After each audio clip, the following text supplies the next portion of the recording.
Chapter 1093. Time for a grand heist. With the newly acquired medallion securely hanging from his neck, Michael navigated the bustling streets of Durin.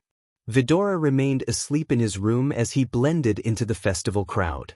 "This harvest festival seems like a big deal," Michael remarked, his gaze wandering over the vibrant celebrations. "Yeah. Every year, the orcs invite people from all kingdoms and worshippers of all gods to celebrate their harvest. Say what you want, the food they serve in the festival is damn delicious," Pink chimed in through the earpiece. The mention of delicious food brought thoughts of his wife, Gaia, to Michael's mind. She was quite the food enthusiast. "I wonder what she's doing," Michael mused to himself as he weaved through the festivities. "Now that you have the medallion, what's our next move?" Pink inquired. "I need to gather some alchemy ingredients to start cultivating in this world," Michael explained. "Then you should head to Eden's Garden. It's right next to the Celestial Palace," Pink suggested. "Right, I'll remember that," Michael mentally noted. "I also need to sell everything I stole from Ridion funds." "I assume selling them in the Celestial Palace is out of the question," Michael asked Pink. LB/in, "Okay, I've heard rumors about some black market operations in Durin, but I don't know their locations or how to contact them." "I doubt Gilrut does either," Pink admitted. "Officer Barug might be able to help," Michael pondered. Given Barug's position as a law enforcement officer in Durin, he would likely have knowledge of the black market in the kingdom. Obtaining information from him could facilitate the sale of the stolen Ridion funds valuables for gold coins. After all, Michael had no personal use for items such as rubies, diamonds, or artifacts. Although artifacts infused with celestial energy could be absorbed, the artifacts in Ridion funds were merely decorative, favored by the wealthy for their aesthetic appeal. "Aren't you excited about us being together again?" Pink asked, seeking Michael's thoughts on their reunion. "I am," Michael affirmed, his smile evident in his voice. "However, we both know the rules of this world are different. If we mess up on Earth, we'll end up in jail. But if we mess up here, we'll be killed or worse," Michael cautioned Pink, tempering her enthusiasm. I know. But still, killing gods has a nice ring to it." "I just miss being paid though," Pink lamented, a tinge of disappointment audible in her voice. "I'm working on that," Michael assured her, raising Pink's curiosity. "I assume you're not going to tell me," Pink guessed, accustomed to Ghost's penchant for secrecy. "Yep," Michael replied simply. Amidst the lively celebration of the Orc Harvest Festival, with stalls offering delectable treats and vibrant performances taking place on the streets, Michael skillfully navigated through the cheerful crowd. The revelry was infectious, and the rich scents of exotic foods filled the air. As he continued his journey, he soon arrived at an awe-inspiring sight. A colossal white marble building, the Celestial Palace, rose before him, its grandeur and opulence drawing the gaze of all who passed by. Its majestic architecture, adorned with intricate carvings of gods and celestial beings, towered over the surrounding structures, exuding an air of divine authority. Beside the Celestial Palace stood another imposing building, one shaped like a giant leaf, Eden's Garden. The structure appeared to be an architectural wonder, a testament to the orcs' craftsmanship and their reverence for the natural world. With determination in his step, Michael approached the entrance of the Celestial Palace. The massive doors, ornately decorated with symbols of gods and celestial energies, swung open to welcome him. As he entered the palace's interior, he was greeted by an air of solemnity and reverence. Orcs and devotees of various gods moved about with hushed voices, their eyes cast downward in respect. Making his way to the central hall, Michael inquired about the purchase of celestial crystals. He was directed to a counter where an elderly orc, adorned in robes of deep blue, awaited. The orc regarded him with wise eyes, recognizing the seriousness in Michael's request. "Welcome to the Celestial Palace. How may I assist you today?" The elderly orc inquired, his voice carrying an air of dignity. "I'm in need of celestial crystals," Michael replied, keeping his tone respectful. The orc nodded, understanding the significance of the request. "Celestial crystals are indeed precious. May I know your purpose for requiring them?" "It's a secret, but I am researching new types of runes. So these new runes of mine require a substantial amount of energy, Michael replied. Pink had mentioned that the orcs held scholars in high regard, particularly those driven by a thirst for knowledge and a desire to create new things. As Pink had predicted, the old orc's eyes lit up with interest upon hearing Michael's explanation. It was not uncommon for scholars and runemasters to embark on endeavors involving novel runes. Thus, the orc didn't press Michael further on the matter. I understand, my lord. Please, take a seat. The orc gestured for Michael to sit at the counter. He retrieved an emerald box, opening it to reveal several glowing crystals. We have mid- and high-grade celestial crystals, directly from the Morena mine. As we all know, crystals from Morena mines are the purest and contain the most energy, the orc explained as he placed the crystals on the table. Depending on your runes, you can choose either these mid-grade crystals, the orc pointed to the deep-sea blue crystals, or high-grade crystals, he added, indicating the dark purple ones. What is the price difference between the mid-grade and high-grade crystals? Michael inquired. Well, the mid-grade crystals are priced at 100,000 gold coins each, while the high-grade ones are 300,000, the orc answered. Michael was taken aback by the cost but maintained his composure. Unfortunately, the prices are fixed, the orc added before Michael could attempt to negotiate. It'll take 10 high-grade crystals, Michael said, surprising the orc.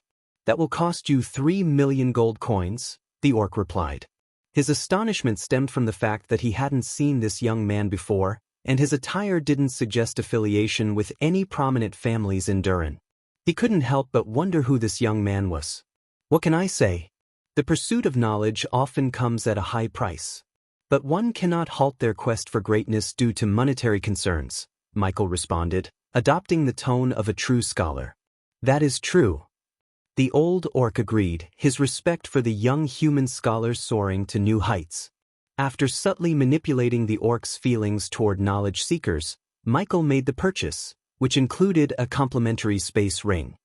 Is there anything else I can assist you with, my young lord? Asked the orc.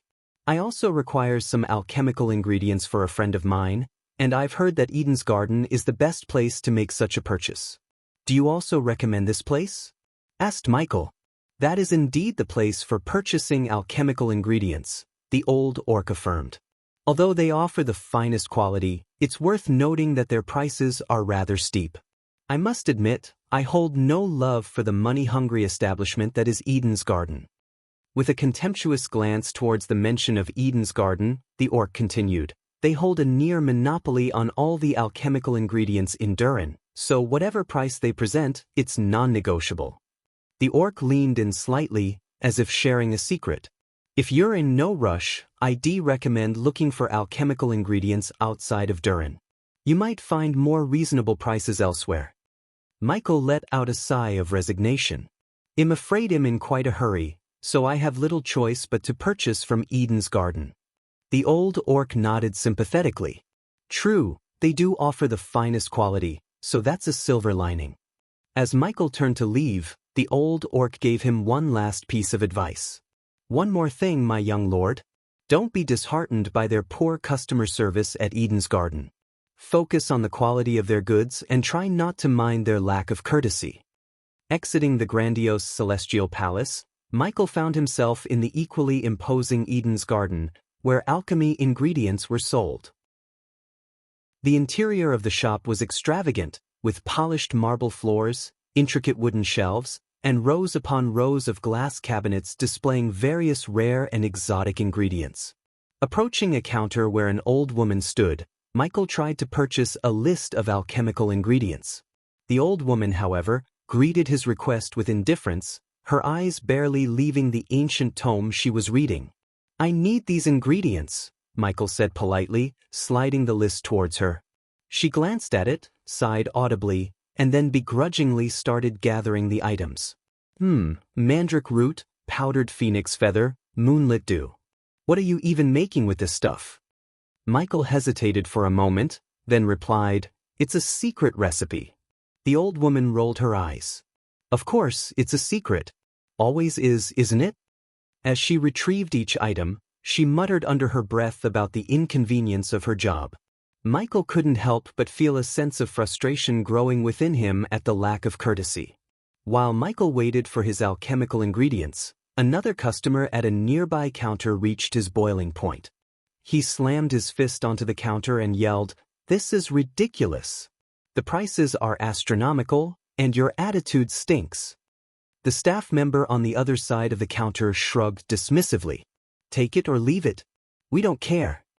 Overhearing this exchange, Michael couldn't help but feel some camaraderie with the frustrated customer. However, his attention was quickly drawn back to the old woman who had been assisting him. After finally gathering all the items, the old woman placed them on the counter and looked at Michael with a grin that seemed to say she had him cornered.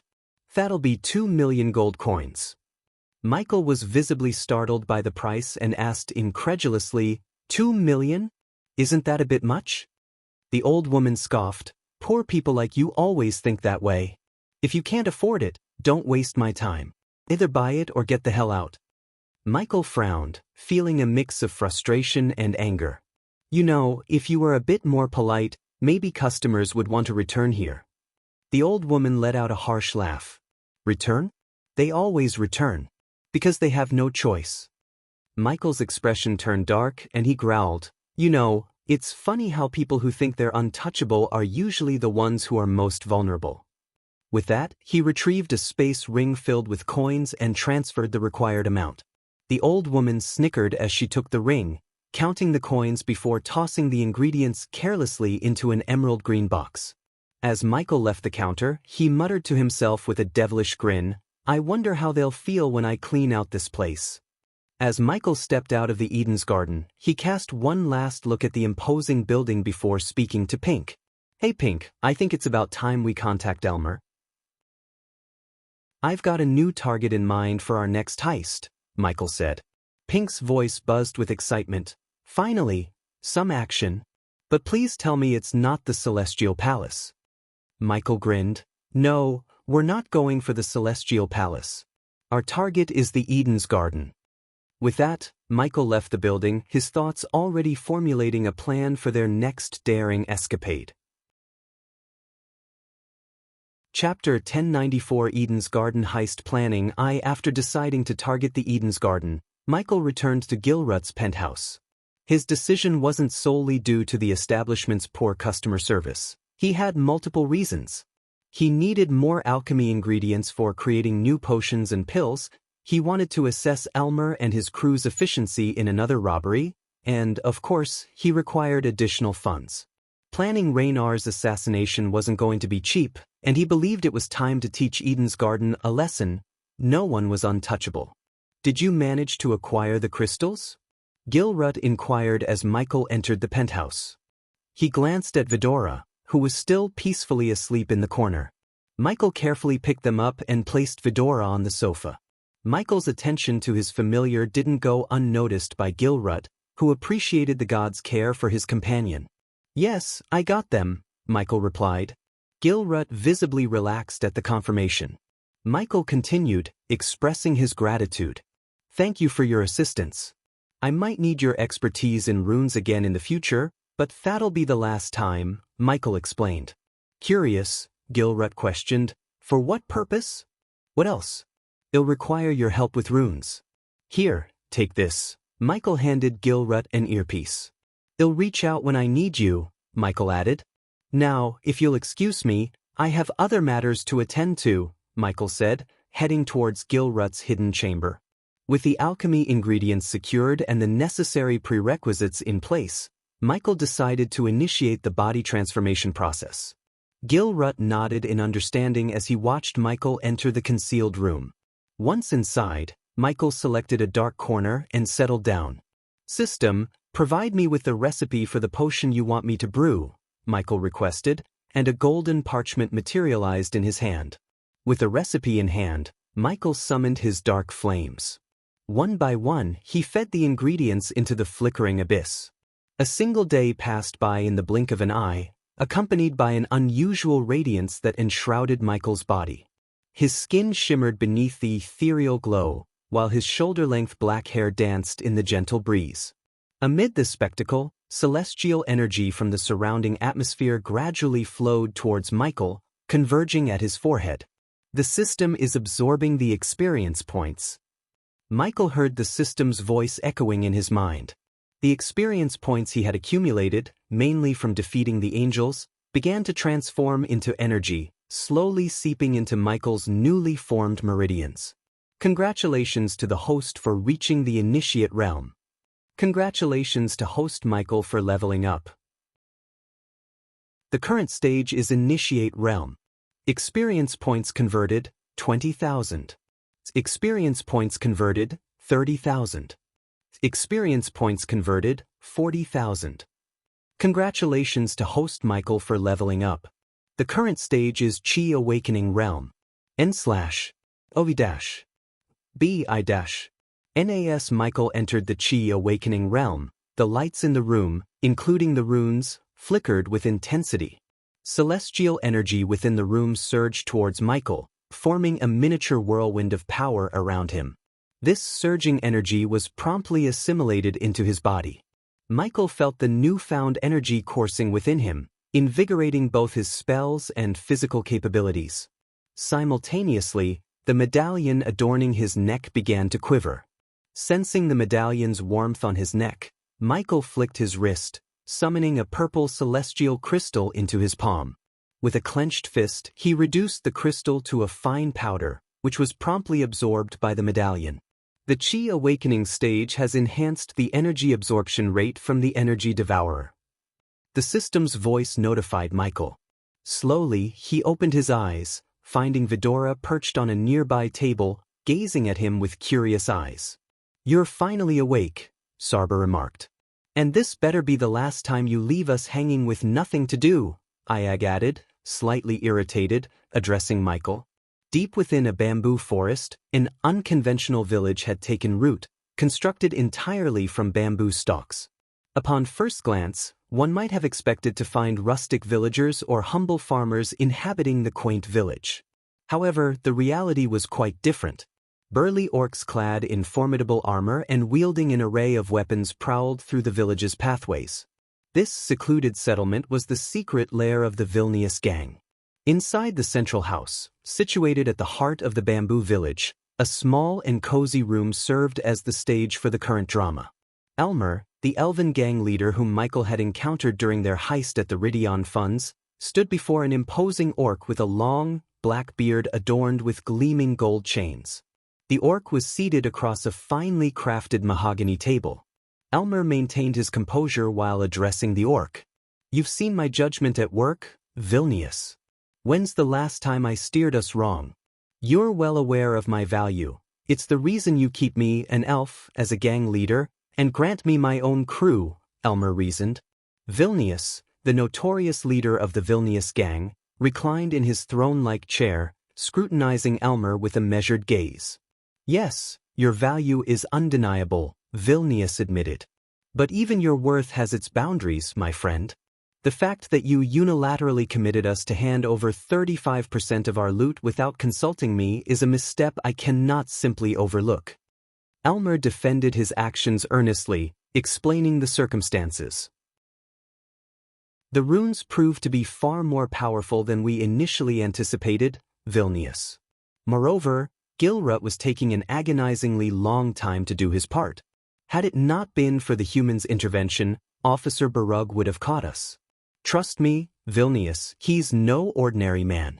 He single-handedly breached the vault using sheer brute force, and there's something about him that unsettles me.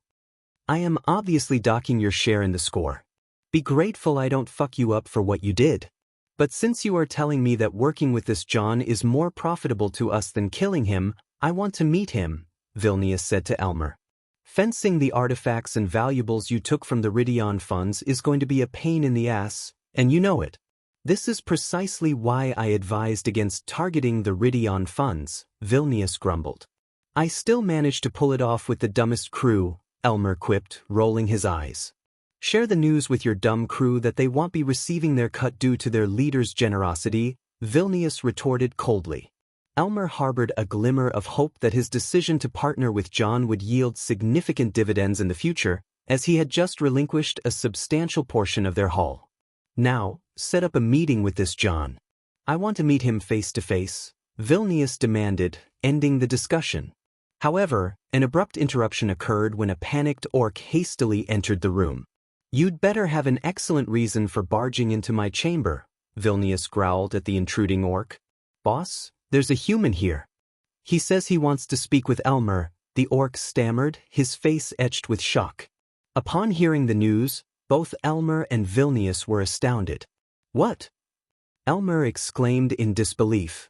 Vilnius was equally taken aback and growled his displeasure. Their secret hideout had been kept under wraps, known only to the core members of their gang. To discover that a human had somehow found their location and was requesting to see Elmer was unfathomable. Wasting no time, Vilnius and Elmer swiftly exited the room. As they emerged, they were greeted by a group of orcs surrounding a human figure cloaked in black robes. The dark, stormy atmosphere added an ominous aura to the situation. Despite being encircled by armed orcs and elves, the human remained composed. John? Elmer inquired, recognizing him. That's John? Vilnius asked with a furrowed brow. I swear, Vilnius, I have no idea how he found this place, Elmer hastily explained. However, Vilnius seized Elmer by the throat, hoisting him off the ground. Damn it, Vilnius. I'm not foolish enough to reveal our hideout's location to him. I swear, Elmer stammered, his voice strained as Vilnius continued to exert pressure on his throat. Release him, Vilnius. Your hideout isn't as covert as you think, John calmly stated. How did you locate this place? Vilnius demanded, all while not loosening his grip on Elmer. Sigh, Michael sighed audibly. I'm here to discuss a business proposition, not to fight. Release him, Michael requested as small bolts of lightning began to crackle around his wrists. In an instant, Michi unleashed an incredible burst of speed. His body blurred as he employed his lightning dash spell, moving so swiftly that it seemed like a mere illusion. As he approached Vilnius, he activated the silent spell, slowing down the passage of time within its vicinity. The world around him seemed to lose its frenetic pace, as if time itself had been gently put on hold. Michael reached Vilnius and deftly released Elmer from the gang leader's grip.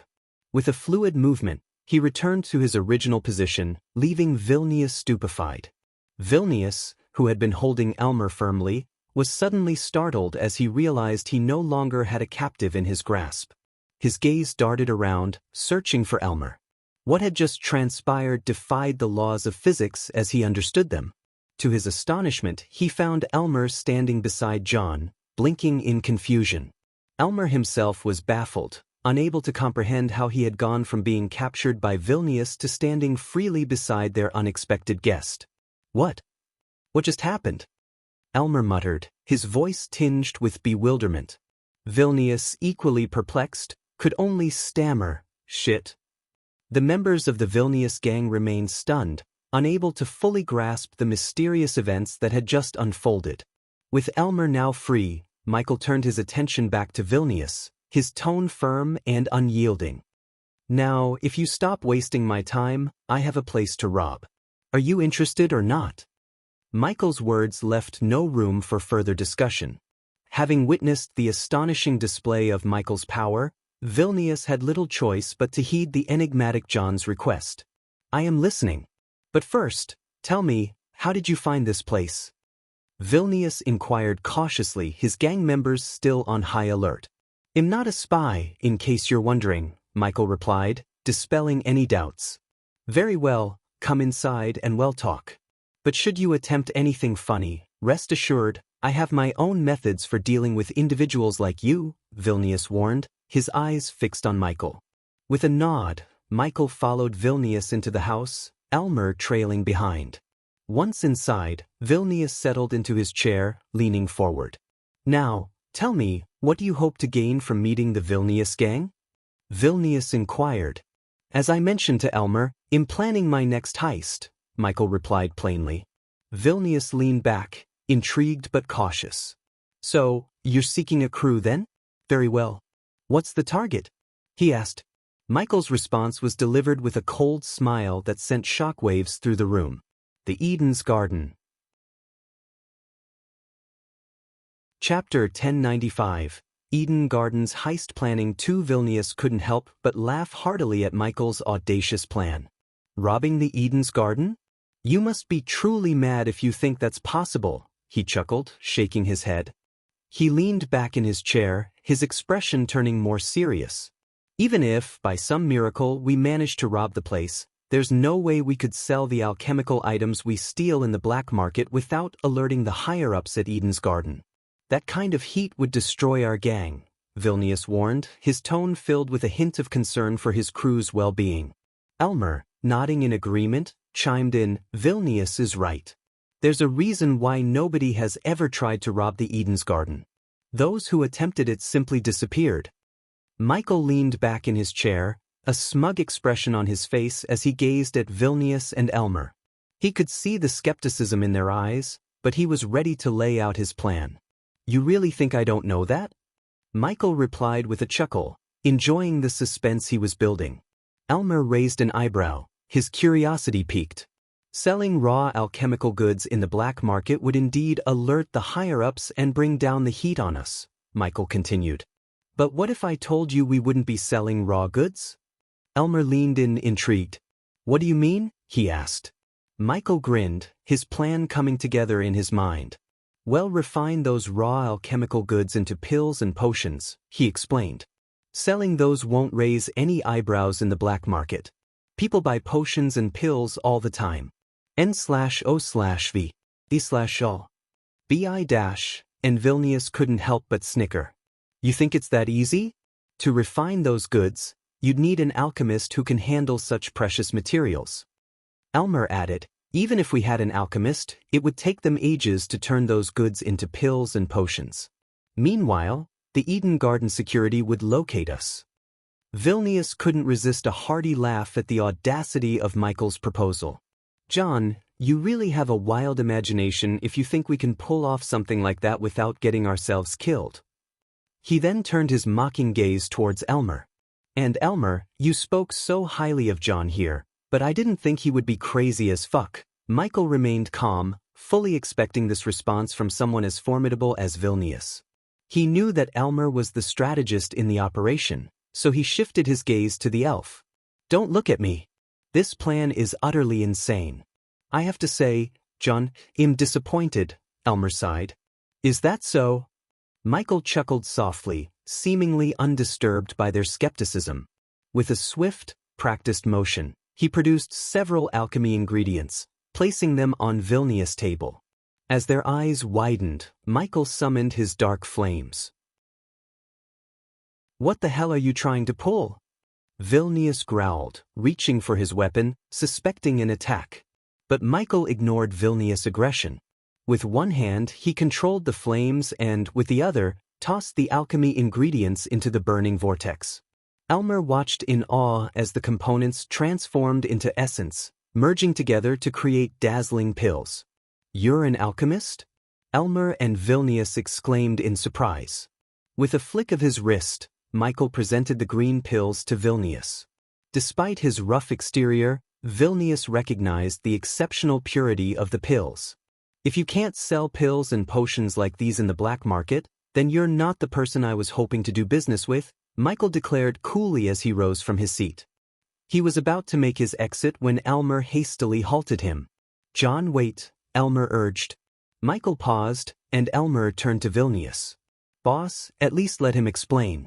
He must have some sort of plan, Elmer reasoned with hope in his eyes. After a moment of contemplation, Vilnius reluctantly agreed. Very well. You can entertain me with your scheme to rob Eden's Garden, Vilnius conceded, his curiosity piqued. Michael leaned in, his eyes locked onto Vilnius as he began to unveil the initial phase of his audacious plan. The first thing we need is the blueprint of Eden's Garden, he stated firmly. Vilnius couldn't help but snicker, mocking Michael's request. You don't even have the blueprint, and you're planning to rob the place? Michael smiled wryly. That's precisely why I need your help. I need your minions to do the legwork for me. Elmer, intrigued but cautious, chimed in. Alright, so what's the actual plan? Michael leaned back, folding his arms, and began to explain. I've noticed the intricate runes scattered throughout Eden's garden. The key is that the garden closes every night at 11. There are no guards because they rely on various protective runes. Elmer's curiosity grew. So, how do we break the runes? Are you a runemaster too? Michael shook his head. No, I'm not a runemaster, but I have a method. Michael continued with his explanation, his tone confident and calculated. Once I disable the runes, it'll signal your minions to enter the building next door. It'll provide precise locations when I have the blueprint. They'll create a hole through the wall into Eden's garden. Elmer couldn't help but voice his skepticism. John, I've seen you put all those gold coins and valuables into your space ring despite the runes on the valuables back in Ridion funds. Why do we need the minions to go into Eden's garden? Michael grinned at Elmer's question. Because once I disable the runes, we'll have just 5 minutes to clean out the entire place. That's where my special space rings come into play. Vilnius, aware of the immense value of such rings, couldn't contain his curiosity. Where did you get these space rings? Michael chuckled, his eyes glinting with amusement. That, my friend, is a secret I won't be sharing. Elmer frowned but motioned for Michael to continue with the plan. Michael nodded. Each of your crew members will use the space rings to clean out the place within 5 minutes. Then, they'll escape through the same hole they entered. He turned his attention to Vilnius. Your role will be arranging a safe place for me to refine the pills and potions. Once that's done, you'll focus on selling them in the black market. Vilnius, still not entirely convinced, continued to voice his concerns. There are variables in this plan. How can you be sure you can break the runes? And 5 minutes to clean out the entire place is a tall order. Michael remained composed. He'll handle the heavy lifting when it comes to the runes. Your focus should be on selling the pills and potions. Vilnius stroked his beard, his mind calculating the risks and rewards. All right, but how much of a cut are you expecting from this heist? Michael smiled, revealing a hint of his true intentions. Consider this heist a test of how your gang operates under my leadership. It'll take a modest 30% cut this time. But from the next heist onwards, it could be 50% or more. Vilnius was taken aback by the steep increase in Michael's demand. He tried to play his own cards. What if I were to tell the authorities about your plan to rob Eden's garden? Michael's response was chillingly simple. Then you will die. Suddenly, Vilnius felt a sharp sting in his neck. He gasped, feeling weak, and fell from his chair. Elmer, startled by the sudden turn of events, rushed forward. What happened? Vilnius, gasping for air, continued to cough up white foam from his mouth. Elmer, his eyes wide with shock, was frozen in place, his hand reaching for the guards. I wouldn't do that if I were you, Michael said calmly, producing a colorless liquid from his robe. I poisoned your boss because I don't appreciate his excessive questioning and attempts at blackmail. I don't react well to blackmail, Michael explained with an eerie composure as he walked over to Vilnius' chair and settled into it. Elmer, still in a state of disbelief, could only stare in stunned silence. Vilnius continued to cough up white foam, his face turning pale as Michael spoke with an unsettling calmness. If Vilnius doesn't take the antidote, Michael began, he will die. Elmer, his voice trembling, finally managed to speak. What kind of poison is this? Michael leaned forward, his eyes locked on Elmer's. A unique kind, he replied, pointing at the colorless liquid on the table. This is the antidote, but it will only suppress the poison for a week. After that, the poison will act up again, and Vilnius will need to take the antidote once more. A wicked chuckle escaped Michael's lips as he continued, and only I can brew this antidote, which means I own Vilnius now. He leaned back in his chair, his tone casual but menacing. Of course, Elmer, you can doubt me and refuse to give Vilnius the antidote, thinking I'm lying.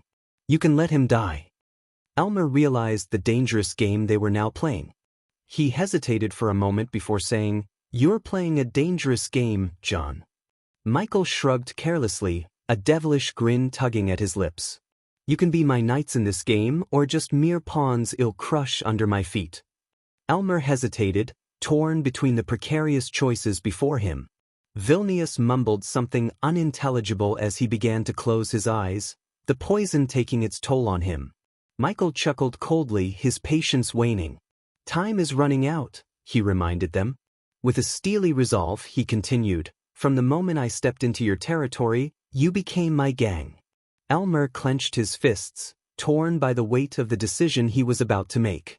Finally, he grabbed the antidote and poured it into Vilnius' mouth. Slowly, Vilnius stopped coughing up white foam and began to breathe normally again. As Vilnius rose back to his feet, he cursed Michael vehemently, his hand instinctively reaching for his sword. Before he could draw it, Michael snapped his fingers, and Vilnius roared in agony as he fell to the ground.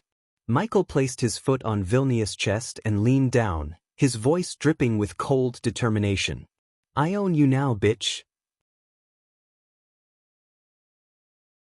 Chapter 1096. The Underworld of Realm of Gods. Chapter 1096. The Underworld of Realm of Gods. Michael cracked his neck as he reclined on Vilnius' throne, propping his legs casually on the table. His eyes remained fixed on Vilnius, who was slowly regaining his composure. What did you do? Vilnius inquired, his voice tinged with suspicion.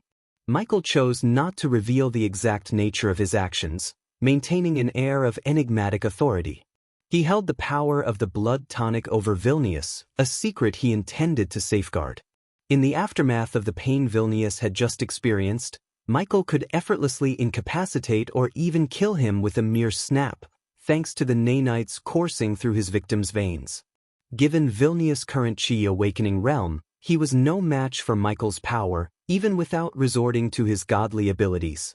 Surprisingly, Michael's eyes of darkness still revealed a yellow aura around Elmer, signifying that Elmer possessed greater strength than Vilnius himself. Now, unless you'd like to meet your demise prematurely, I'd advise you to remain silent and do as I say, Michael commanded coldly, exerting his newfound control. Vilnius hesitated, his muscles tensing as he considered taking a step forward. But the memory of the excruciating pain he had just endured held him back. In the eyes of the world beyond this room, you are still the leader of the Vilnius gang. However, both of you will answer to me, Michael asserted, reinforcing his dominance. Now sit, he growled, his voice carrying a menacing authority that sent shivers down the spines of Elmer and Vilnius. They reluctantly complied, settling into the chairs before him. Vilnius' clenched fists and bulging veins betrayed his frustration as he witnessed Michael sitting arrogantly in his throne, feet propped up on the table. Elmer, from this moment forward, you will be executing my orders in the field. And Vilnius, Michael turned his gaze to the fuming orc. You will be responsible for fencing and handling the sale of our ill-gotten gains in the black market, Michael declared, punctuating his command by placing his gleaming dark sword on the table, its ominous blade pointing directly at Vilnius. But should either of you entertain any thoughts about betray me, rest assured I can be exceedingly violent, Michael warned, causing the room's lights to flicker ominously. Now, Elmer, are you ready to accept your first order from your new boss? Michael inquired, his voice unwavering and firm. Elmer remained in a state of shock after the abrupt turn of events. 1 minute, Vilnius had been giving him orders with authority, and the next, John had nearly killed Vilnius.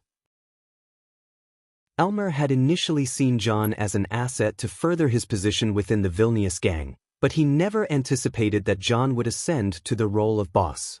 I don't appreciate your lack of enthusiasm, Michael remarked, a veiled threat lacing his words. As the room's atmosphere seemed to chill, Elmer hastily responded. Yes, boss, Elmer affirmed, his voice tinged with compliance. I need you to procure the blueprint of the Eden's Garden, along with any and all information you can gather about the place, Michael ordered Elmer, his tone unwavering. The elf nodded and departed the room, leaving Michael alone with Vilnius.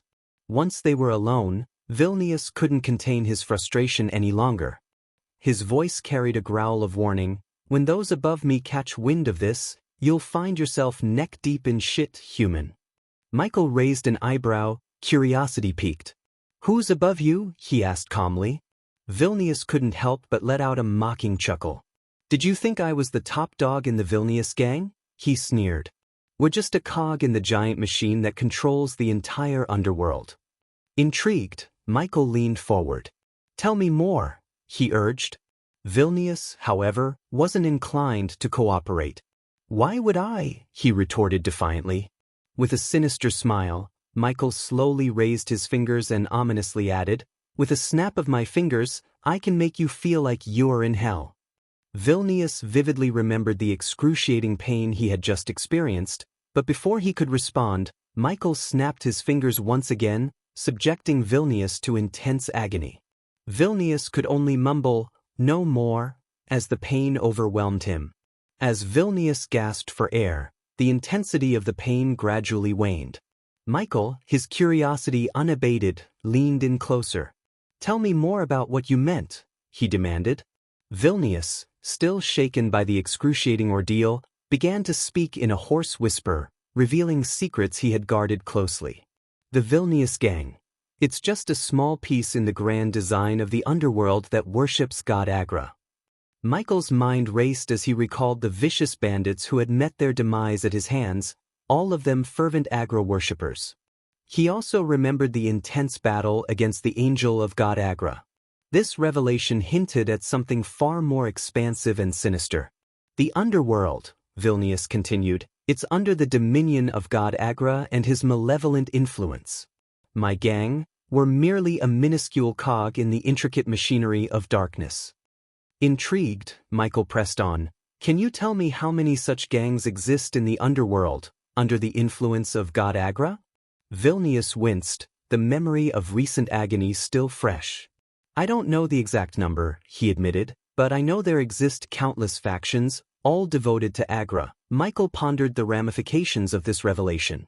The underworld, controlled by a god and countless factions each with its own dark agenda, presented an intricate and dangerous landscape. It was a chilling reminder of the scope of the forces Michael was entangled with and the daunting challenges he would face in the days to come. So, you didn't mess with me, you messed with the most ruthless and evil god in the entire realm of gods. Agra is someone even the Pantheon doesn't dare cross paths with. So, enjoy whatever days you have left, human, Vilnius growled, his voice dripping with a mix of menace and warning. But Michael, still seated casually on Vilnius' throne, merely chuckled in response. My dear boy, trust me when I say this. I've heard about stronger enemies countless times. It's like a cycle in my life.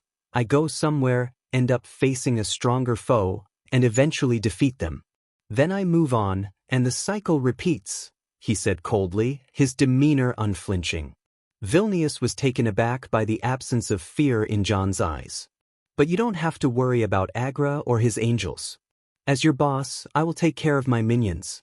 Just do what I say, and you will be fine, Michael said dismissively, waving his hand as if brushing off Vilnius' threats. You don't understand, Vilnius retorted. The moment we finish a heist, we need to offer a large chunk of our spoils to the underworld. If we fail, they will send the executioners. Once they arrive here, you are done for, he added with a cold grin. Michael leaned back further in the throne and regarded Vilnius coolly. What do you think will happen when they come here? He asked. Vilnius didn't hesitate in his response. What else? They will kill you, he stated matter-of-factly. What do you think they would do to you? Michael's voice remained cold and calculating. Put you back in the throne you lost to me? I know how the underworld works far better than you, he continued, emphasizing his vast experience. His reputation as the #1 hitman on Earth had led him to deal with the underworld and gangsters extensively, granting him unique insights. When they see you've lost your position, they'll consider you weak and unfit to lead this gang, Michael stated bluntly, his eyes locked onto Vilnius. We both know that weakness doesn't survive in this line of business. So, can you at least comprehend that they will either kill you or force you to work under a new boss, probably Elmer? A sly grin crept across his face as he spoke. Michael couldn't help but notice the flicker of insecurity in Vilnius' eyes, and he knew he had found the key to controlling the orc's stubborn ego. You see, Vilnius, Michael began with a hint of amusement, Imagine a scenario where you're no longer the big boss. Picture yourself taking orders from someone who was once your subordinate, a mere minion. He paused, allowing the idea to sink in. Vilnius' face twisted with disdain at the mere thought of working under Elmer, someone he had been accustomed to bossing around. His ego, as Michael had anticipated, flared with resistance. And not just any minion, Michael continued, his voice dripping with calculated cunning, but one who has proven himself capable of leading this gang to heights you couldn't reach. He leaned in, locking eyes with Vilnius, pressing the advantage. Can you imagine the humiliation, Vilnius? The shame of bowing your head to someone who once bowed to you? Michael's words hung in the air, expertly exploiting Vilnius' ego and feelings, knowing that the orc would loathe the very idea of being subordinate to Elmer. It was a testament to Michael's strategic mind, his ability to manipulate those around him to achieve his goals. Michael maintained his cunning smile as he continued to play on Vilnius' ego and fear of humiliation.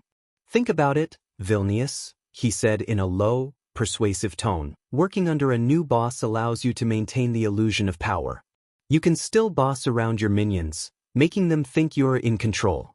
But more importantly, Michael leaned in closer, his voice almost a whisper. Under my leadership, you'll still be Elmer's boss outside this room. Vilnius' brow furrowed as he considered the proposition. Michael's words made sense, and the idea of retaining some semblance of authority appealed to his ego. I don't want to expose myself to the light, Michael continued, his tone conspiratorial. I prefer to work from the shadows. But, Vilnius, if the executioners come and you spill the truth, they won't just demote you. They'll strip you of everything and make you work under a minion. Vilnius' growl revealed his inner turmoil. Michael had painted a vivid picture of the potential consequences of defiance. Vilnius growled, clearly torn between his ego and the practicality of the situation. It's not certain they would do that, he muttered, his stubbornness showing. Michael chuckled softly, a hint of menace in his smile. Are you willing to take that chance, Vilnius? Because I assure you, I won't hesitate to expose your little secret to the world if you don't play by my rules. Michael's cunning manipulation had placed the orc in an impossible predicament, and it was clear that he had little choice but to comply with his new boss' wishes. But don't worry about the executioners or Agra himself. I will take care of them. As my minion, you do what I say. Michael leaned back on the throne, emphasizing his newfound authority. It seems like you got me by the balls, John, said Vilnius. Boss, Michael corrected Vilnius, his tone unyielding. Inside this room, you address me as boss, Michael reiterated, his voice carrying a cold authority. It seems like you got me by the balls, boss, Vilnius reluctantly repeated, recognizing the shift in power. Nov, 1B/1 and that's good. Now go tell your minions to rest and eat well. We will hit the Eden's Garden day after tomorrow, Michael said calmly, startling Vilnius. Are you crazy? Boss, Vilnius corrected himself quickly, trying to adapt to Michael's audacious plan. You want us to hit one of the most protected places in the whole of Durin, yet you're only giving us 1 day to prepare, Vilnius growled. It's me who does the planning, Vilnius. I don't do failing, Michael stated firmly, emphasizing his confidence in the scheme. The next chapter will start with heist planning. Stick with me because the upcoming chapters will be a thrilling ride. Chapter 1097. The Spy Game has started. Chapter 1097. The Spy Game has started. After departing from the secret hideout of the Vilnius gang, Elmer mounted his white-maned horse and made his way straight toward Durin. To conceal his identity, he shrouded his face beneath a hood and added a fake beard on top for good measure. Durin was currently engrossed in its harvest festivals, and the orc guards stationed at the city gates were not overly diligent in scrutinizing every incoming visitor. With this advantage, Elmer passed through the gates unobstructed. N-O/V//L-B/1 nonce inside the city, he steered his horse in the direction of a peaceful park situated on the eastern side of Durin. As Elmer dismounted his horse and made his way into the park, He couldn't help but overhear the hushed conversations of the city's citizens. It seemed the recent Ridion Funds heist and the exploits of the Vilnius gang were the hot topics of discussion. Did you hear about that heist at Ridion Funds? They say the Vilnius gang pulled it off. Unbelievable! How did they manage to break into such a well-guarded place? The security there must be incompetent. You'd think the guards would be better trained. This is an embarrassment to the city. Elmer continued to listen to the disgruntled chatter as he strolled deeper into the park, keeping his true identity and purpose well hidden. Elmer eventually reached the park, finding it to be a serene and tranquil place, a stark contrast to the turmoil of the city. The park was adorned with a picturesque pond at its center, where ducks glided gracefully on its glassy surface. A majestic tree with pink leaves stood tall nearby, casting a gentle shade over the area. Several benches, weathered by time but still sturdy, were scattered around the pond. It was under one of these benches that Elmer had tied his steed, making sure it was secure before he walked towards another bench, nestled comfortably in the shade of the pink-leaved tree. Seating himself, he took a moment to observe the park's beauty, the serene ambience allowing him to clear his thoughts and prepare for the task at hand.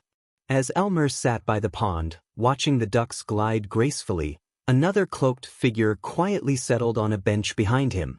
Like Elmer, this figure concealed their identity with a hood, but their attire was a striking pink, blending harmoniously with the hues of the leaves and the tree.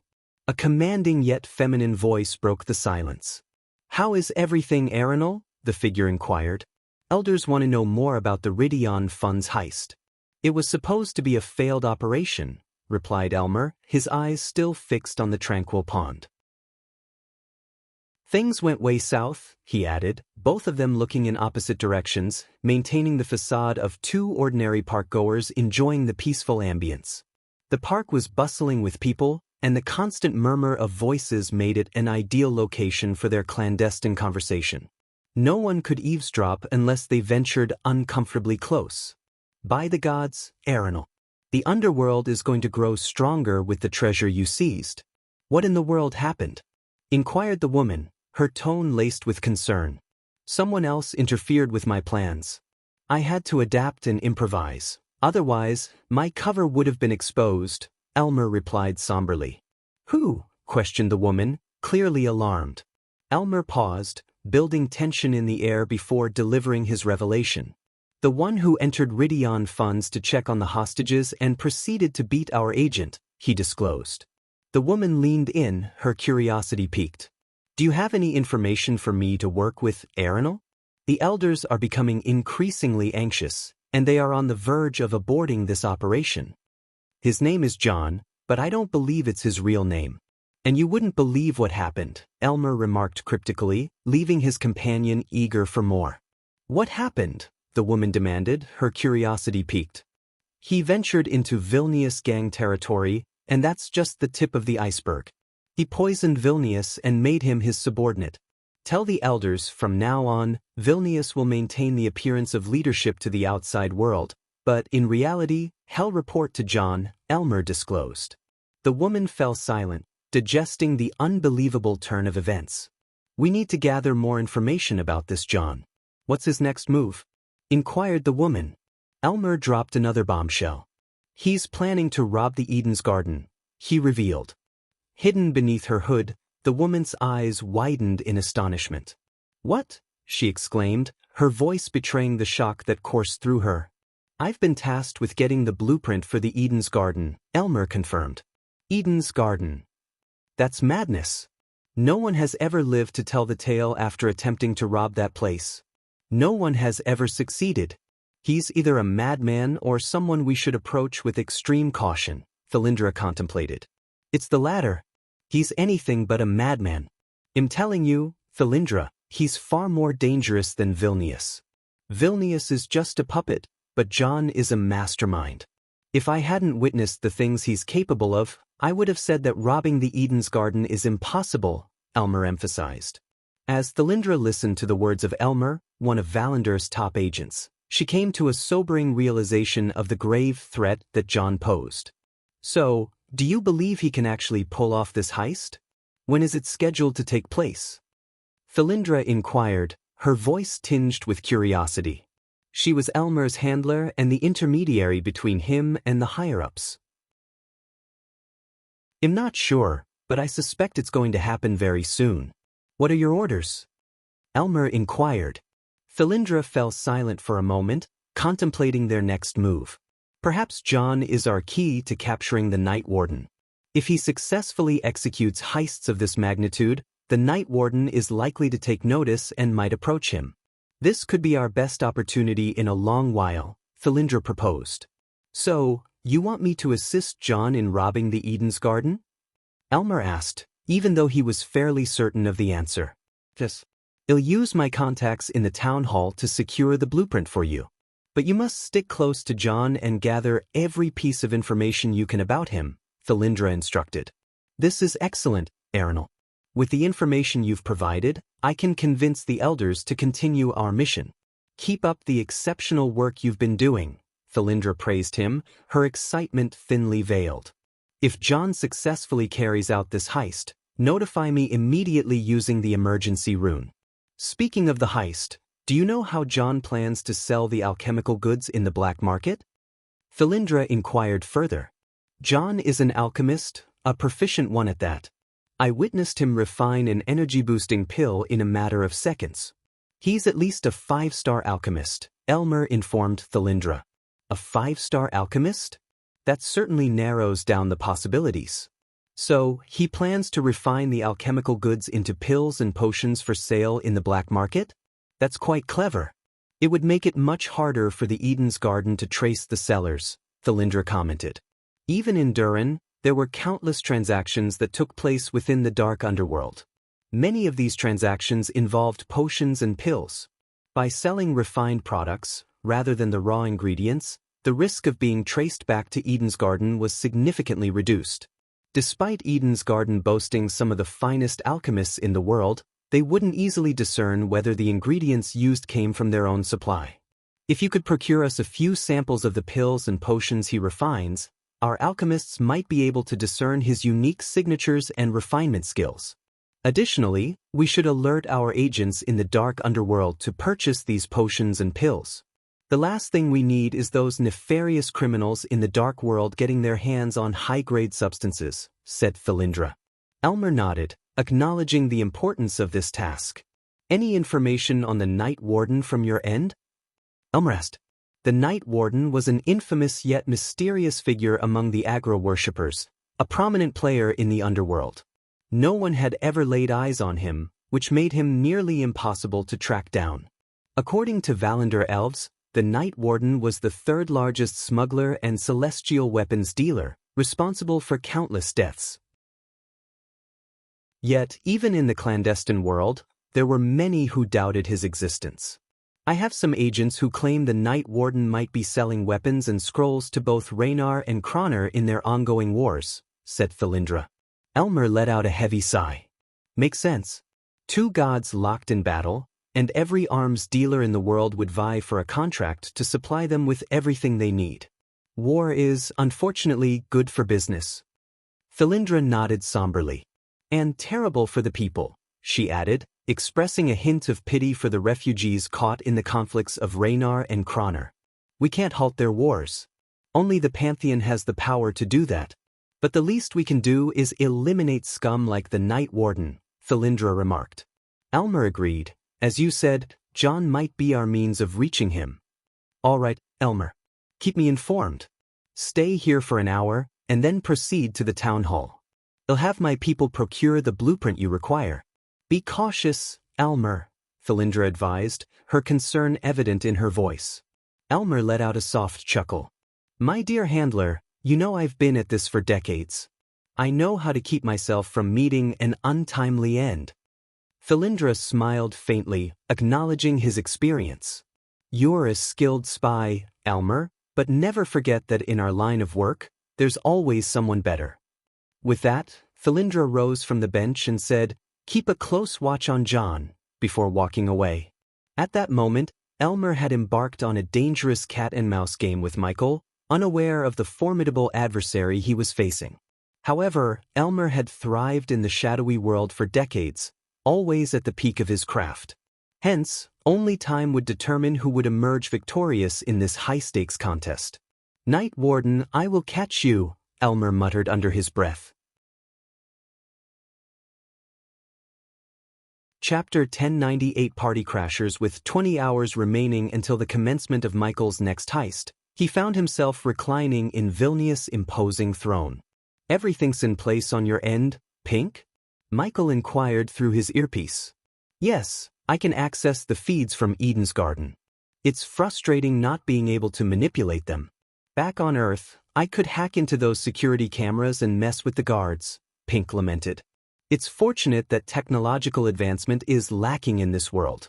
Imagine these cultivators and gods wielding the power of technology," Michael chuckled.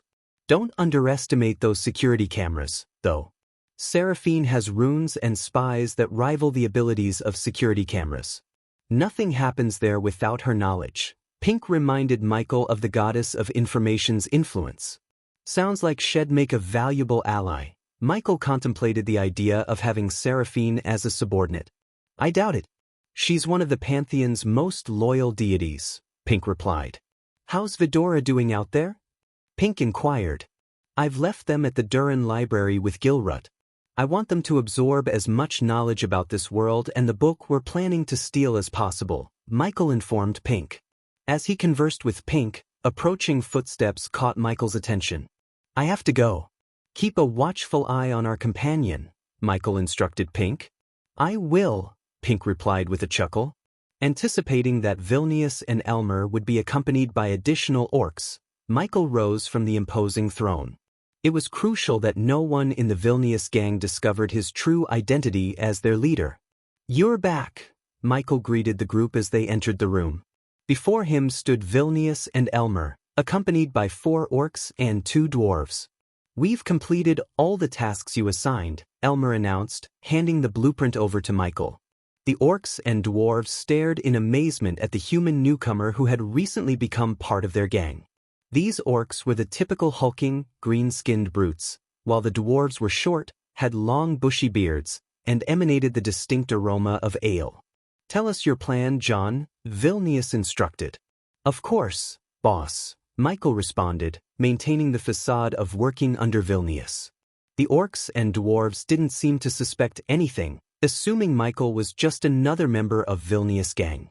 Michael spread the blueprint on the table, revealing a yellowish parchment with a hand-drawn layout of the building's interior and exterior. He meticulously scanned the blueprint before turning his attention back to Elmer and Vilnius. "Can we trust them?" Michael inquired, referring to the orcs and dwarves. The orcs and the 2 dwarves expressed their frustration with growls, but Elmer vouched for their reliability. "Very well, Elmer." Michael shifted his gaze from the orcs and dwarves to Elmer. "Tell us what you've learned from your surveillance of Eden's Garden," Michael requested. He had already gathered extensive information about the place using the spiders, but Michael was keen to assess the team's capabilities when it came to executing heists. Unbeknownst to the crew, Michael considered this operation a test, with the real heists yet to come. As I mentioned earlier, the place is guarded by 5 guards outside, all heavily armored. Inside, there are 12 guards. Eden's Garden opens at 6 in the morning and closes at 11, with customers being asked to leave an hour before closing time, Elmer reported. "While they're open for business, I observed runes in place that prevent customers from taking products outside without proper payment. Only the staff possesses the special runes required to remove the enchantments from the products. Furthermore, you can't store anything in your space rings due to runes that prevent items from being stored within them," Elmer explained as Michael pondered the information.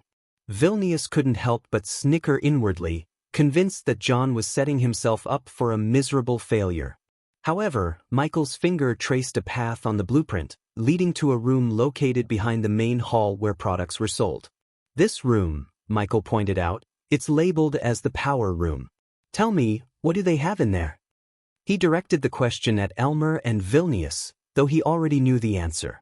Vilnius mumbled, "Celestial crystals to power the runes." "But you can't access the power room without the manager's palm print," Elmer added. As he spoke, he recalled Michael's request to find the manager's whereabouts. The realization began to dawn on Elmer that John had meticulously planned every aspect of this heist. The manager lives in the Park District, but his manor is heavily guarded. Approaching him won't be easy. And even if you manage to get close, how do you plan to make him cooperate? Vilnius inquired. Who said anything about making him cooperate? We just need his palm print, Michael replied coolly, leaving Elmer and Vilnius to grasp the implications of his words. They'll take care of obtaining the palm print, he added. Michael then pointed to the eastern wall of Eden's garden. This is our entry point. There's an adjacent building, a clothing store. They won't have the same level of security as the Eden's garden. It should be a straightforward breaking and entering. I assume your crew can handle that, Michael asked, to which Elmer nodded. When you're inside, use the tools you've acquired to drill a hole and gain access to Eden's garden.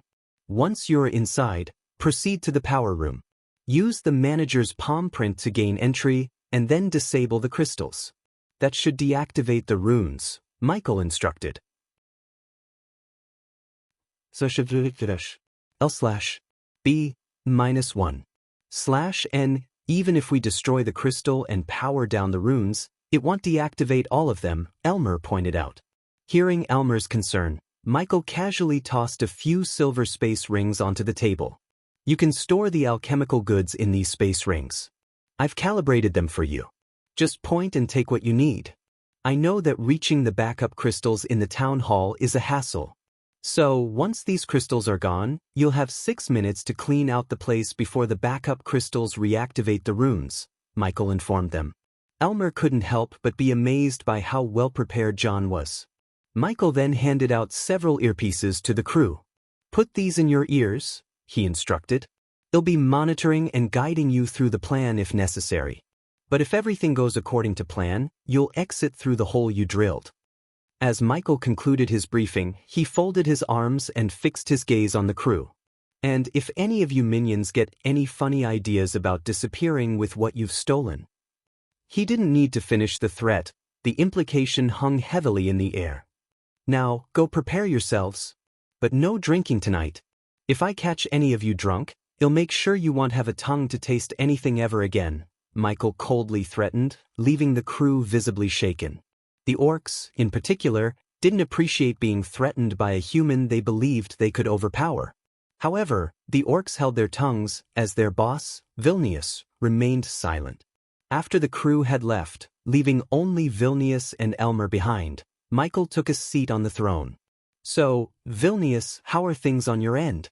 I don't want any problems when it comes to selling the potions and pills in the black market, Michael inquired. My contacts are as ready as they'll ever be.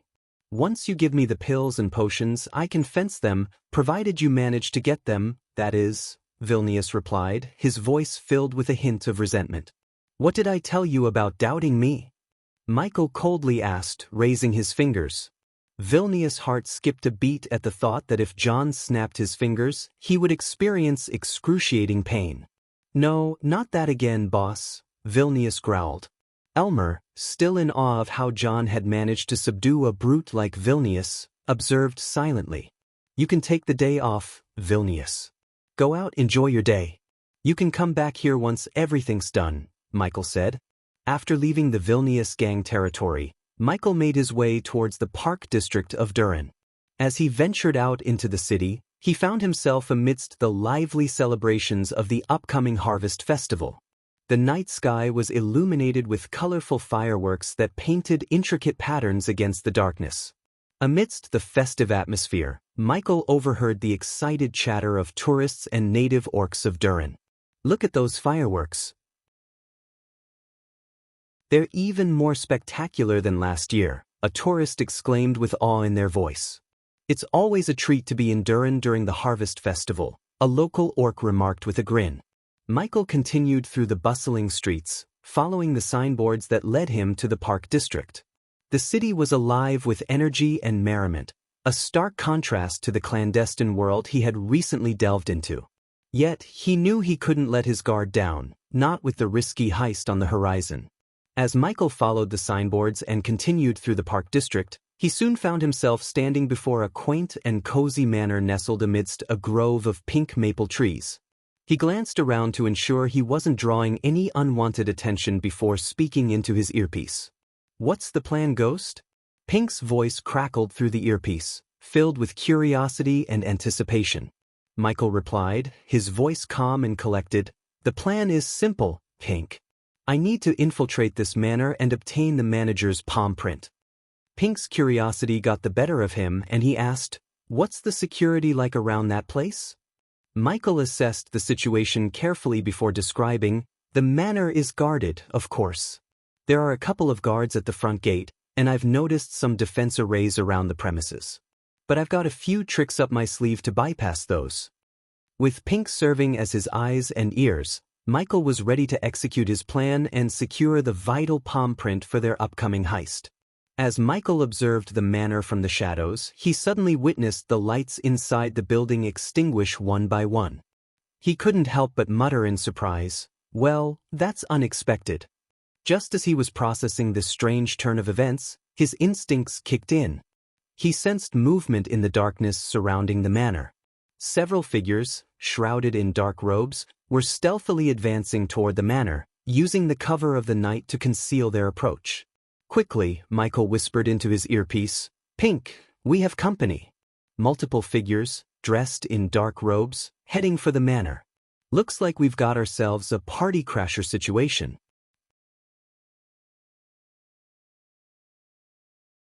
Chapter 1099.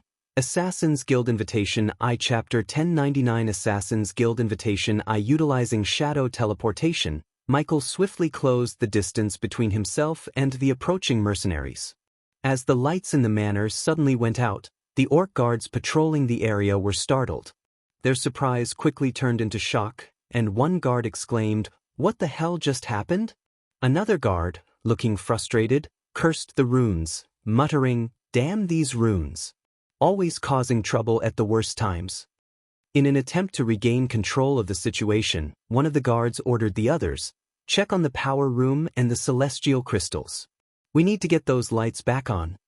How helpful they disable the runes, Michael mused as he watched the mercenaries approach the manor. Using his shadow teleportation, Michael quietly entered the manor through an open balcony. Inside, he activated his X-ray vision to locate the guards and get a sense of the layout. "Who are these guys?" asked Pink through the earpiece. "Do you think she sent them?" Pink inquired, concern lacing her voice. "Probably," Michael replied calmly, blending into the darkness of the room he had entered. It appeared to be some sort of storeroom, filled with cupboards, racks, and a table. As the mercenaries effortlessly leaped into the manor, Pink suggested, "Don't kill them. We might need to work with them in the future."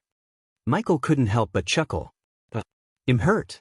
You really thought I was going to kill them?" "I missed this," Pink said with a mix of relief and delight in her voice. Being out in the field with Pink's voice guiding him brought back a wave of nostalgia for Michael. As he was blending with the darkness and plotting a way to incapacitate them all, Pink continued, "Elmer must have alerted Thalindra about your plan to deal with the manager," Pink speculated. Michael had overheard everything Elmer had discussed with Thalindra through the spider he had placed on Elmer. It was a bit surprising to Michael to discover that Elmer was actually an undercover agent for the Elven Kingdom, Valander. Michael regretted not using 2 spiders on Elmer, which would have allowed him to also place one on Thalindra when Elmer met with her. But Michael had a plan to address his regrets soon. "Ah, she hired humans, how cute," Michael commented from the shadows. With his X-ray vision, he could see the face of one of the mercenaries when their hood shifted slightly, revealing a lack of pointy ears and an average body size. It was a clear indication that these weren't Thalindra's own operatives. After all, a sensible handler like her wouldn't want her own agents to potentially point fingers at her. Eventually, one of the mercenaries, sent by Thalindra, entered the room through the same balcony that Michael had used. "They are talented enough to avoid the guards," Michael observed quietly. He waited for the mercenary to turn around, knowing that his innate ability allowed him to remain invisible and blend seamlessly with the darkness, rendering him undetectable to the intruder. "Novi, LB. Target is in the right wing of the manor. I am moving in," the mercenary whispered into a crystal device in his hand. These crystals functioned like earpieces, allowing them to communicate with each other, although their range wasn't as extensive as modern earpieces. As the mercenary took a step forward, Michael gently tapped his chest, activating his concealed armor. Upon tapping the skull medallion on his chest, the armor swiftly spread out from the medallion, enveloping his body. Michael raised the hood, and the armor completed its transformation by fitting a skull-shaped mask onto his face. Michael's eyes, now shining with an eerie darkness, analyzed the mercenary's aura and revealed that the intruder was significantly weaker than him, marked by the green aura surrounding him. In the blink of an eye, Michael dashed toward the mercenary. Before the mercenary could even sense Michael's presence, Michael struck him from behind with a powerful punch, rendering him unconscious. Swiftly, Michael caught the crystal the mercenary had dropped, preventing it from hitting the ground and shattering. The gray crystal pulsated slightly in his hand. Placing the crystal into a small compartment built into his waist armor, Michael retrieved several spiders and miniature drones from his inventory. Drones and spiders are active. Be my eyes and ears, Michael instructed Pink. With the knowledge he had imparted to her and the runes embedded in the system, Pink could now connect to the mirrors in her safe house to receive feeds from Michael's spiders and drones. Michael directed the spiders and drones to explore every nook and cranny of the manor. I've spotted 2 mercenaries approaching the room next to your location. It appears to be empty. You have the green light to incapacitate them, Pink relayed to Michael. Having Pink as his remote observer made dispatching the mercenaries much more efficient. Utilizing his agility and the cover of darkness, Michael moved stealthily toward the room's doorway, positioning himself to intercept the mercenaries. The orcs are attempting to activate the backup crystals to illuminate the orbs. Time is of the essence, Pink updated him. One of the mercenaries conversed with the other, questioning their presence in this section of the manor. Why are we even in this part of the manor? The target isn't here. The other mercenary replied confidently, I know. The rest of our crew will handle the target. We should grab whatever valuables we can find in the meantime. We'll fence them later for some extra coin. Michael couldn't help but snicker at the mercenary's avarice. After all, he was planning a heist for coins himself, so he couldn't judge them too harshly. With a sly grin, he plucked a gold coin from his pocket and flicked it across the room, creating a small but attention-grabbing noise. The mercenaries immediately perked up, their greed getting the best of them. What was that? They exclaimed, their heads turning toward the source of the sound. In a flash, Michael moved in closer, his swift actions leaving the mercenaries bewildered. He deftly knocked their heads together, rendering them unconscious. Afterward, he opened the nearest door and unceremoniously deposited their unconscious forms inside. As Michael moved stealthily toward the east wing, he continued to rely on Pink's assistance in tracking and neutralizing the mercenaries. Their communication remained discreet but efficient. Pink's voice whispered in Michael's earpiece, "There are 2 more mercenaries ahead, lurking near the grand staircase. He'll guide you through." With Pink's guidance, Michael seamlessly blended with the darkness, his movements a shadowy dance. He approached the mercenaries from behind, his senses heightened in the darkness. He could hear their hushed conversation and smell the faint scent of their armor. Michael struck swiftly and silently. With a well-timed elbow to the back of one mercenary's head and a swift knee to the stomach of the other, he incapacitated them. They crumpled to the ground, unconscious. Meanwhile, the orcs guarding the manor patrolled the area with torches and conjured light orbs, their movements casting eerie, flickering shadows on the walls. The mercenaries, as well as Michael, remained hidden in the shadows, keeping a close eye on the orc guards' movements. Pink's voice remained hushed as she informed Michael of the orcs' positions. 2 guards coming from the west corridor, 1 from the south. Stay low and keep to the shadows. Michael followed Pink's guidance, expertly navigating the dark corridors. He utilized every nook and cranny, using the environment to his advantage. With calculated precision, he dispatched the guards one by one, ensuring they didn't raise the alarm. The mercenaries, too, followed Michael's lead, silently and cautiously avoiding the orc patrols. It was a delicate dance of shadows and silence as they continued their stealthy advance toward their target. In a tense turn of events, Michael and the mercenaries found themselves converging in the same dimly lit hall with the orc guards. The hall's shadows provided some cover, but the flickering light orbs conjured by the orc guards made the situation precarious. Hidden in the darkest corners of the room, Michael and the mercenaries remained undetected by the orc guards. The mercenaries, unaware of Michael's presence, discussed their plan.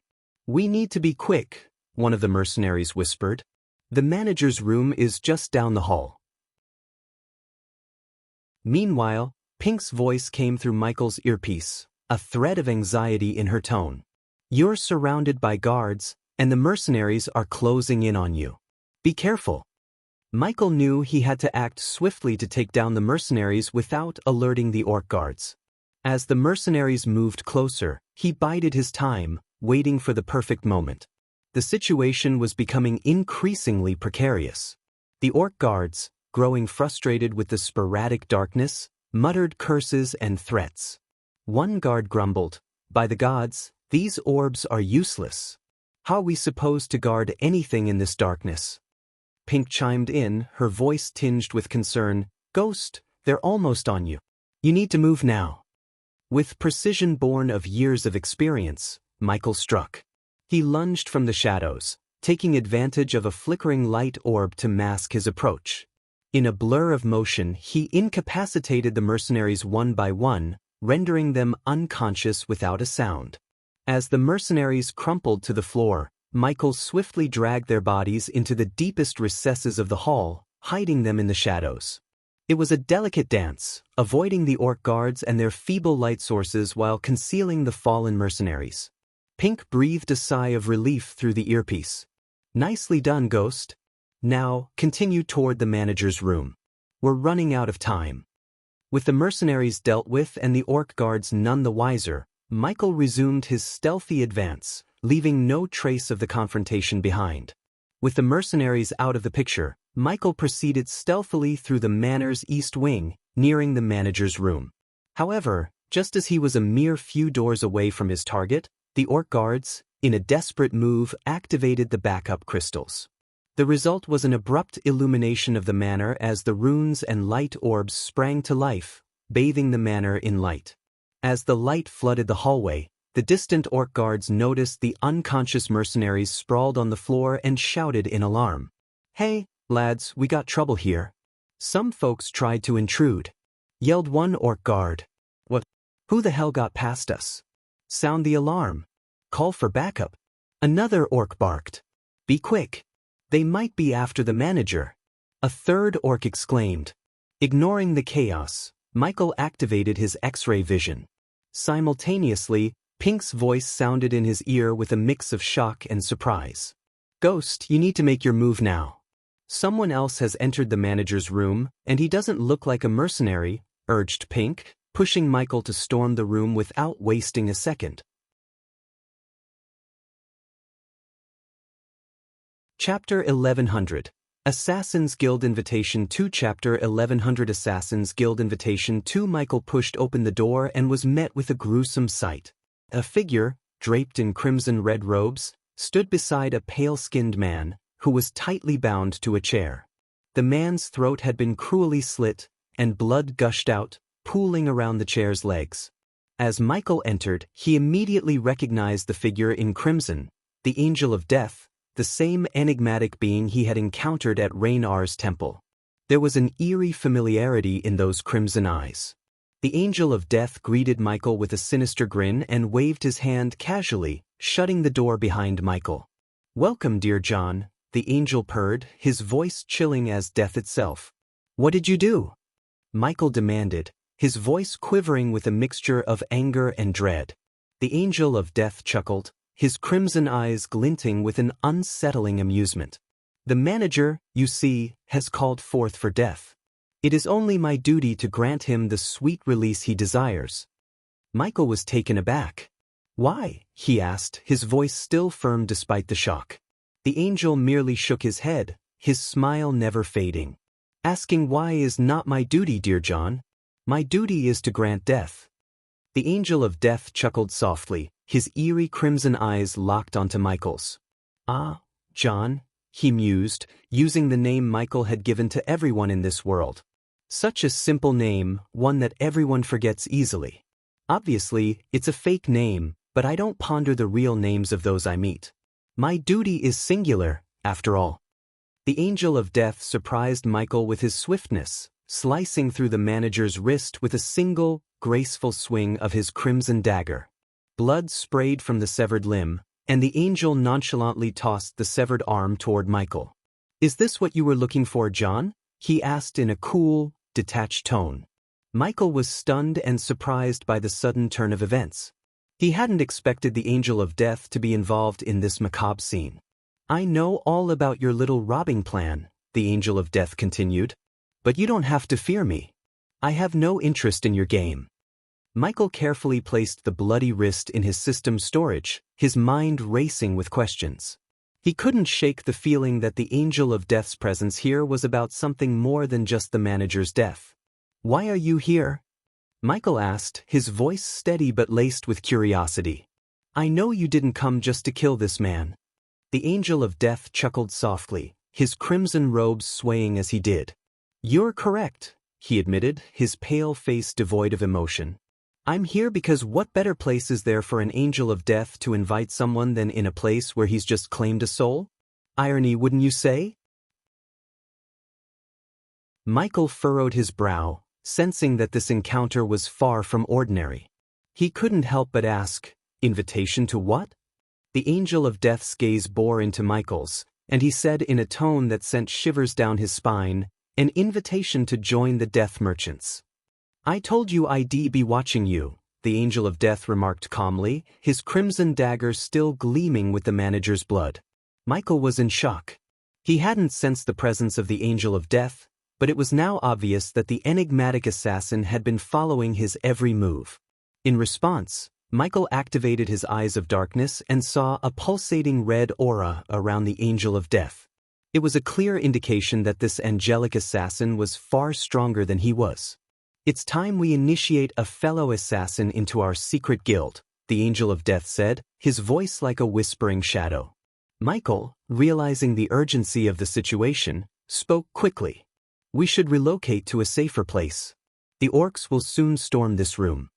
The Angel of Death snickered softly and calmly replied, "My little friends will take care of everyone in the manor. We can speak freely here." Inside his head, Pink's voice echoed with a note of urgency, "Ghost, something strange is happening. The orcs and mercenaries have all fallen unconscious." Michael, however, remained focused on the Angel of Death, ignoring Pink's warning for the moment. The Angel of Death continued to speak, his words carrying an air of finality. "Finish whatever you have on your plate within 2 months, and come to join our guild." His crimson eyes bore into Michael's, and a dangerous edge crept into his tone. "Don't think about rejecting this invitation." The threat hung in the air, leaving no room for negotiation or refusal. The Angel of Death turned away from Michael, his crimson robe billowing as he gracefully approached the window. He cast a final glance over his shoulder and said, "Dealing in death often comes with rewards worth more than gold coins." With that cryptic statement, he leaped out of the window, disappearing into the night with an eerie grace that defied explanation. Michael rushed to the window, his eyes scanning the dark expanse outside. To his astonishment, the angel had vanished completely from his sight, leaving no trace behind. As Michael gazed out of the window, he witnessed a startling sight. Carriages and armored orcs were converging on the manor from all directions. It was clear that reinforcements were on their way, and the situation was about to escalate further. Pink's voice echoed urgently in his earpiece, "Ghost, reinforcements are coming. You need to leave now." Without hesitation, Michael leaped out of the window, activating his shadow teleportation to distance himself from the manor swiftly. As he ascended into the night sky, he couldn't help but glance down once more. What he saw was astounding.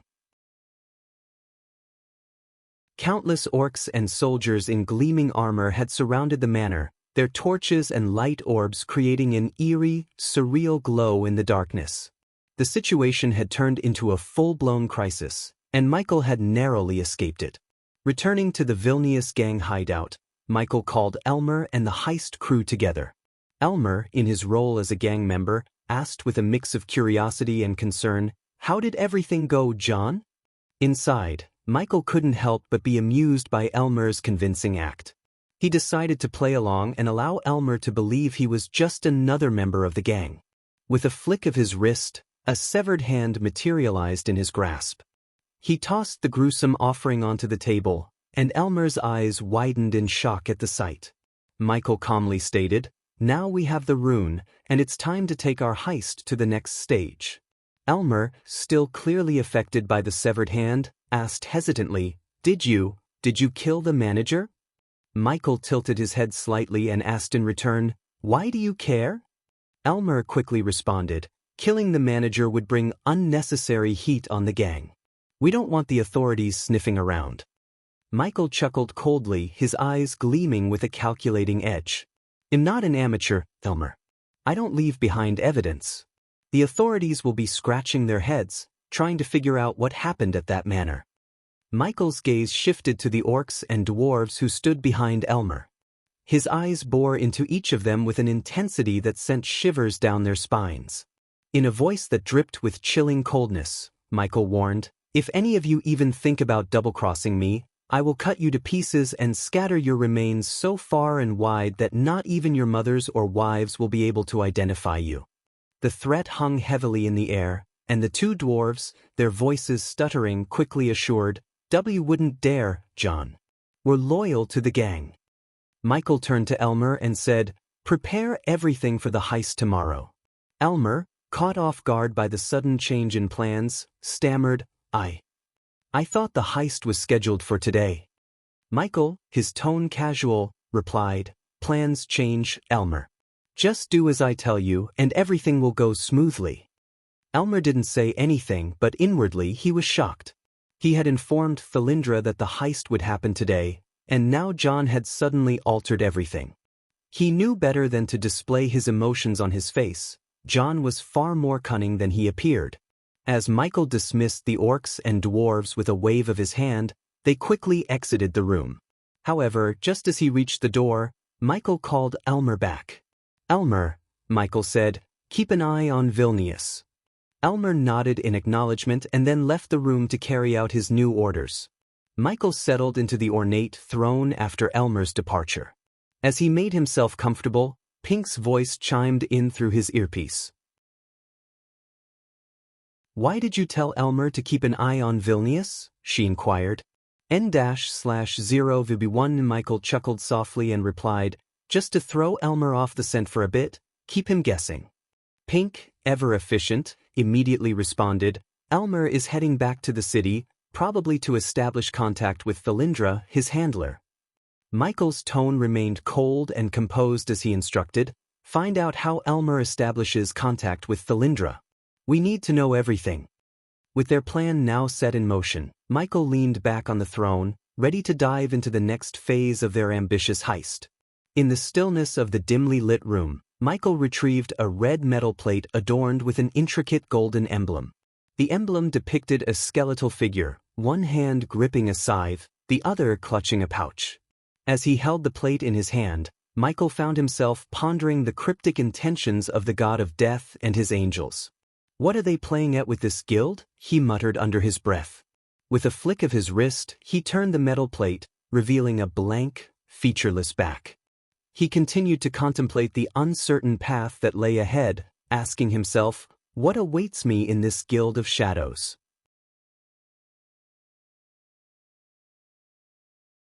Chapter 11:01 Harvest Day Heist. Flawless plan no B1 NAS. The sun descended beneath the horizon in Durin. Elmer and his crew smoothly infiltrated the bustling city, their presence blending seamlessly with the celebratory crowd.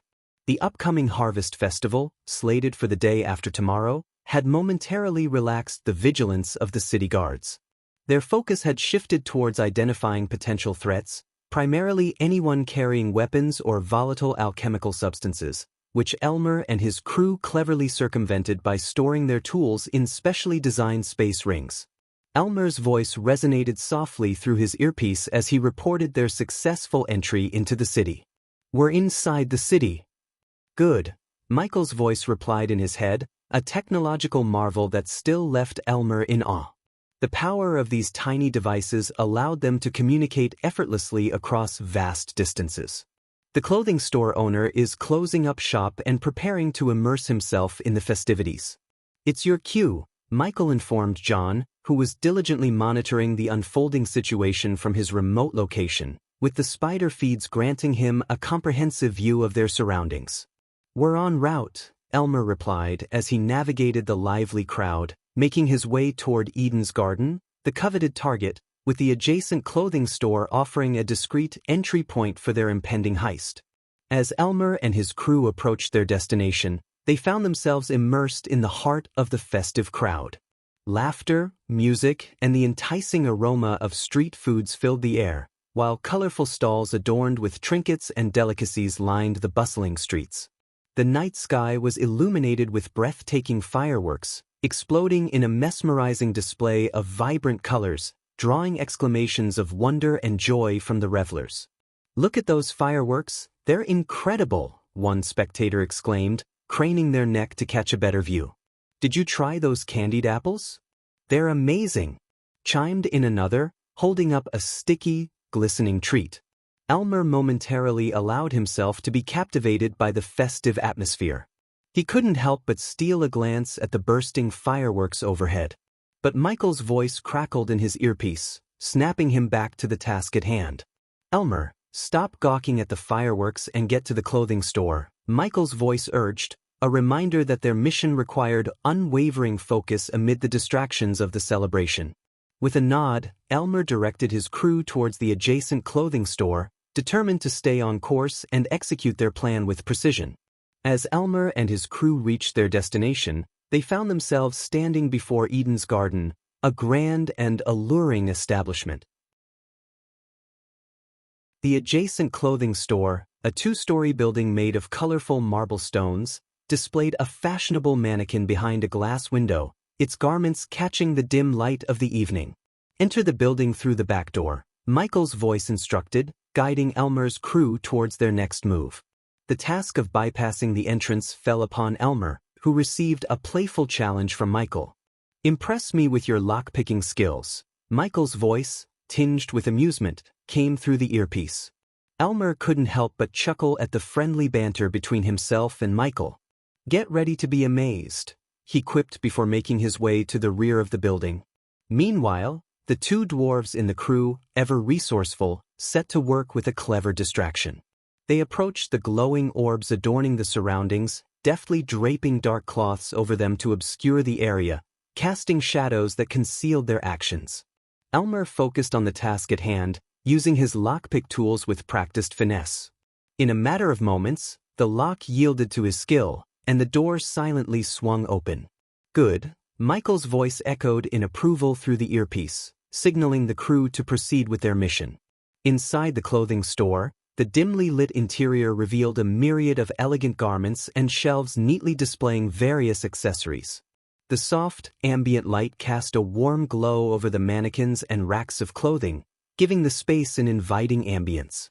As the dwarves efficiently removed the dark cloths from the glowing orbs outside, they moved with silent grace towards the entrance of the clothing store.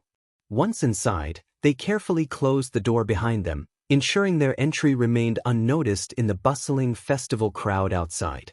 Michael's voice, calm and composed, directed their next steps. "Your target wall is on the east side, second story," he informed them. "Reach there and get to work." The crew acknowledged Michael's instructions with a series of nods and quiet affirmations.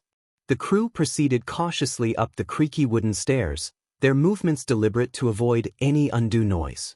The stairs seemed to protest every step they took, groaning with age. As they ascended, the dwarves couldn't resist a jibe at the orcs, their deep voices carrying a hint of mockery. "A bit heavy on those feet, aren't ya?" one dwarf remarked, earning a few grumbles from the orcs. The orcs, not to be outdone, responded with a taunt of their own. "Well, some of us are built for more than just tunneling, you know." Before the exchange could escalate further, Michael's cold voice intervened, instantly silencing the banter. "Stop squabbling unless you want your tongues cut out." The threat hung in the air, and both orcs and dwarves swiftly shut their mouths, refocusing their efforts on the task at hand. They reached the second floor and swiftly made their way to the east side wall. Elmer, with a flick of his wrist, produced the wall cutter, a circular blade adorned with intricate runes. The orcs, under Elmer's guidance, plunged the blade into the wall and started to move it in a circular motion, the enchanted blade making quick work of the thick wall. Michael's voice came over the earpiece, directing them. "We need to finish cutting the wall in 5 minutes. The staff and guards have all left the Eden's garden." One of the dwarves, addressing Michael respectfully as boss, couldn't help but voice a concern. What if the Eden's garden changes the rune to enter the power room, now that the manager's been taken care of? Michael's tone was coldly confident as he responded, "They're keeping his death under wraps, and we're lucky. The Eden's garden is arrogant and overly confident. They believe no one can or will rob them." The dwarves and orcs exchanged glances, reassured by Michael's conviction. The orcs and dwarves handled the wall cutter with surprising finesse, the circular blade moving through the stone as silently as a whisper. They soon had a hole large enough to slip through. Elmer, who was the first to peer through the hole, whispered back, "We can see the Eden's garden hall." Michael's voice came through the earpiece, precise and commanding, "All right, everyone, get to your positions." With a collective, "Yes, boss," they climbed through the cut wall, entering the dimly lit Eden's garden. The hall was a breathtaking sight, with alchemy goods, herbs, and bubbling cauldrons that glowed in various hues. Michael's voice guided them further. "The Eden Garden's most valuable goods are on the second floor. Orcs, dwarves, take each room on the second floor." The crew swiftly dispersed to their designated rooms, blending into the shadows. Michael continued, "Everyone, wait until Elmer destroys the celestial crystals powering up the runes. He'll let you know when it's time to steal the goods." Elmer silently slinked toward a door with a wooden board that read, "Staff only." He skillfully wielded his lockpicks, their delicate metal components glinting slightly in the dim light, and with precision he opened the door. Michael's voice crackled in his ear, "Nervous, Elmer?" Elmer, now inside a dimly lit corridor, replied confidently, "No." In the privacy of his thoughts, Michael couldn't help but feel a hint of amusement at how smoothly he had managed to involve a spy in this illegal endeavor. He watched the spider feed as Elmer reached a copper door at the end of the corridor, sensing the pulsating energy around it. Elmer inspected the intricate runes engraved on the door, which had no visible knobs or handles. Taking a deep breath, Elmer retrieved the bloody wrist of the manager from his pouch and placed it against the door. The runes etched into the surface of the door lit up in various colors, shimmering like ethereal veins, and with a soft click, the door swung open. The door swung open, revealing a palm-sized, high-grade celestial crystal, its radiant purple hues catching the dim light. It rested on a pedestal, encircled by a shimmering blue energy shield. Glowing lines extended in all directions from the pedestal, forming a complex pattern. Elmer's voice trembled with uncertainty. "John, there's an energy shield surrounding the crystal." Michael's response was calm, laced with amusement. "Put your hand into the shield and take out the crystal." Elmer frowned, his apprehension evident. He knew arguing would be pointless. With a resigned nod, he slowly approached the crystal, his palm outstretched. As he reached out, electric bolts shot from the shield, causing him to hiss in pain. The sensation was excruciating, his hand feeling like it was melting while searing agony radiated to his brain. Michael's voice pierced through the torment, firm and unwavering, "Pull out the crystal." Elmer took a deep breath, fighting against the searing pain. With determination etched on his face, he pressed his hand further into the shield, clenching his fist despite the torment. "Fucking, sweet, mother of..." His curses were hushed but vivid as he continued to struggle, his hand inching closer to the coveted celestial crystal. Michael's voice carried a tone of amusement as Elmer, through sheer determination, managed to pull the celestial crystal out of the shield. Michael cheered him on, saying, "Attaboy." In the immediate aftermath, Elmer couldn't contain his cry of pain. "Arg." he exclaimed as the agony surged through his burnt hand when he yanked the crystal free from the shield. Elmer's hand was a mess, charred and trembling from the pain. Michael quickly instructed, "Pour the healing potion on your hand and drink another one." Elmer, his breath still coming in ragged gasps, nodded and took out 2 shimmering blue healing potions from his pouch. As he reached for the potions, he couldn't help but notice a sudden, eerie silence in the room. The intricate glowing lines that had previously covered the walls and floor faded away. Michael's voice broke the silence as he gave the order to the orcs and dwarves, "The runes are down. Steal everything you see." With a hint of humor in his voice, Michael quipped, "Well, looks like it's our harvest day, my friends." The dwarves and orcs raised their space rings, which promptly emitted a brilliant light. It was as though a miniature portal had opened, and every alchemical good in the room was drawn into the radiant beam and vanished into the depths of their space rings.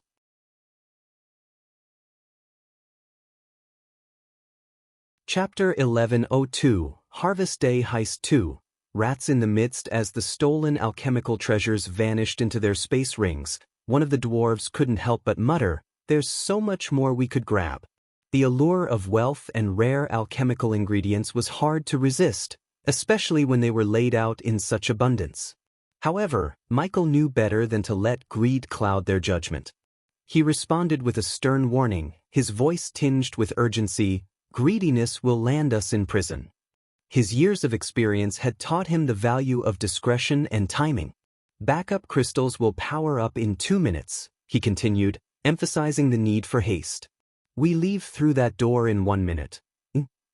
Oh, LB. And the dwarves and orcs understood the importance of Michael's words.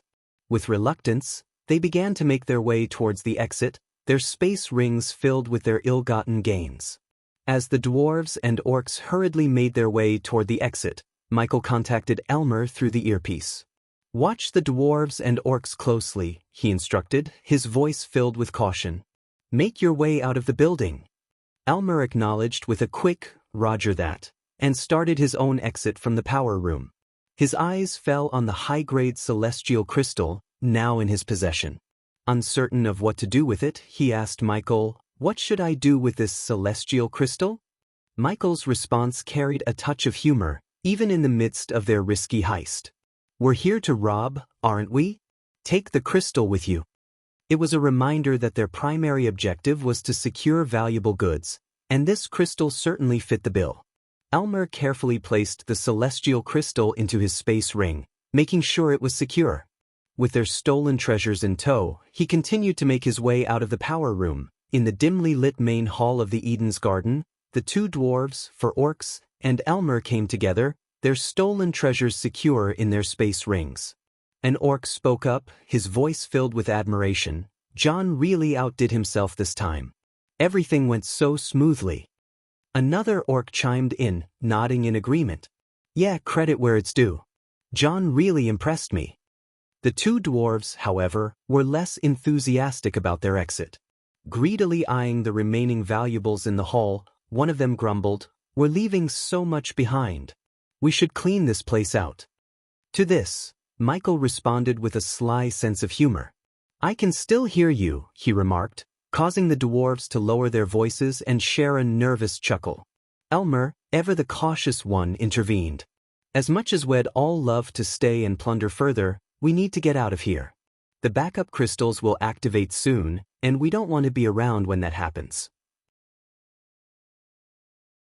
As Elmer and the crew were on the verge of leaving the hall through the same entrance they had sneaked in, a sudden and ominous turn of events unfolded. The runes etched into the walls of the hall came to life, casting an eerie glow that illuminated the entire space. Simultaneously, all the glowing orbs suspended in the air burst into radiant light. Elmer and his crew froze in their tracks, their hearts pounding in their chests as they exchanged fearful glances. Something was definitely amiss. Elmer, always alert, muttered in a tense voice, "Something's happening." Michael's voice crackled urgently in their ears, "Get out of there, now." Panic set in as the crew scrambled towards the hole they had cut into the wall. But before the dwarf could make it to safety, a sudden, powerful kick struck him square in the chest. With a painful cry, he was sent hurtling across the hall, crashing into counter. The rest of the crew gasped in shock, realizing they were found out. As the runes flared to life and the orbs lit up, Officer Barug stepped through the hole with an imposing presence.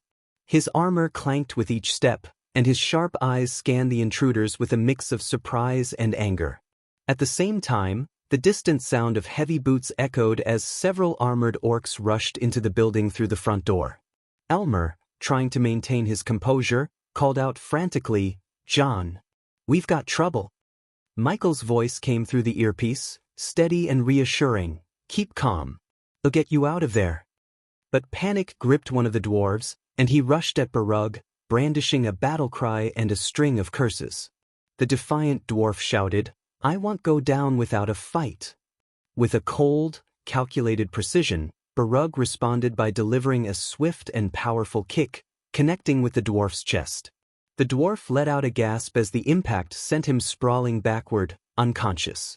Officer Barug, undeterred, calmly greeted the remaining thieves with a chilling tone. Well, what do we have here?" Officer Barug's soldiers quickly closed in, forming a tight circle around Elmer and his remaining crew members. Michael's voice echoed in Elmer's earpiece, a calm and measured tone. "Stay calm, Elmer." Elmer mumbled under his breath, a sense of resignation in his words. "Whatever you're planning to do, just do it quickly." Barug, keenly observant, noticed Elmer's quiet muttering and approached him with a mix of surprise and curiosity. He remarked with a hint of astonishment, "An elf with Vilnius gang?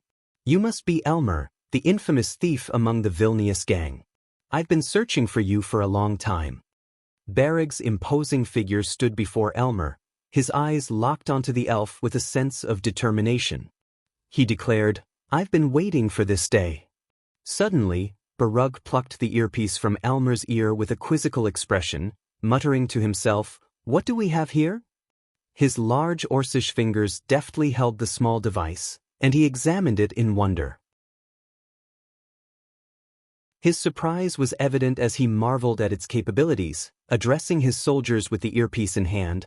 "There are no runes in this, yet it allowed them to communicate across vast distances.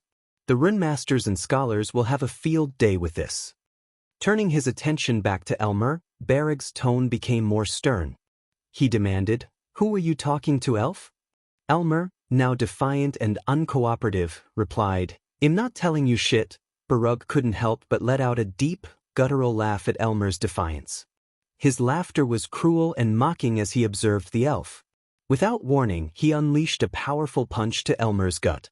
The force of the blow knocked the wind out of him, causing him to cough and gasp for breath. Through his pained breaths, Elmer managed to mutter a few choice curses at Barug. "You damn orc, you won't get anything out of me." Barug, now holding the earpiece, smirked down at Elmer. He slowly placed it in his own ear, a sinister glint in his eyes as he remarked, Well, just ask them directly."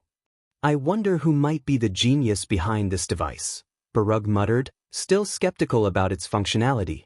To his astonishment, a voice responded through the device, infiltrating his ear like the growl of a predatory beast. "Officer Barug." "What a pleasant surprise," the voice hissed, carrying an almost animalistic quality. Barug couldn't help but express his doubts aloud, saying, "Either this thing works strangely, or you're quite skilled at mimicking beasts." The voice on the other end responded with a sinister chuckle that sent shivers down Barug's spine. Michael continued to speak to Barug through the altered voice, a sinister edge to his words. "A good officer should do his boring work, end his shift, go home, and enjoy life as he's supposed to. Not meddle in matters above his pay grade." Barug snickered in response. "You should say those words to my face." The voice on the other end chuckled malevolently, "Oh, I fully intend to meet you eye to eye. But when that time comes, you can't to do anything." Officer Barug, undeterred by Michael's words, countered confidently, "Every criminal I've caught talked arrogantly and acted tough, but they all cried in their cells once I was done with them. I've caught your crew, and I'll catch you, the leader." "Oh, is that so?" Michael replied with a hint of amusement in his altered voice. Barug didn't mince words. I know you're not Vilnius. Enlighten me, Michael prompted. Barug explained, Vilnius is too stupid to pull off something like this. Michael clapped his hands slowly, his voice dripping with amusement. Ah, life was becoming so dull, Barug. This might just bring back some excitement. Barug countered, I'll get a lot more exciting when I put you in prison. Michael couldn't help but taunt him further. You didn't catch them because of your brains, Officer Barug. You caught them because of a rat in the gang or maybe in your own crew. Barug was met with a chilling response.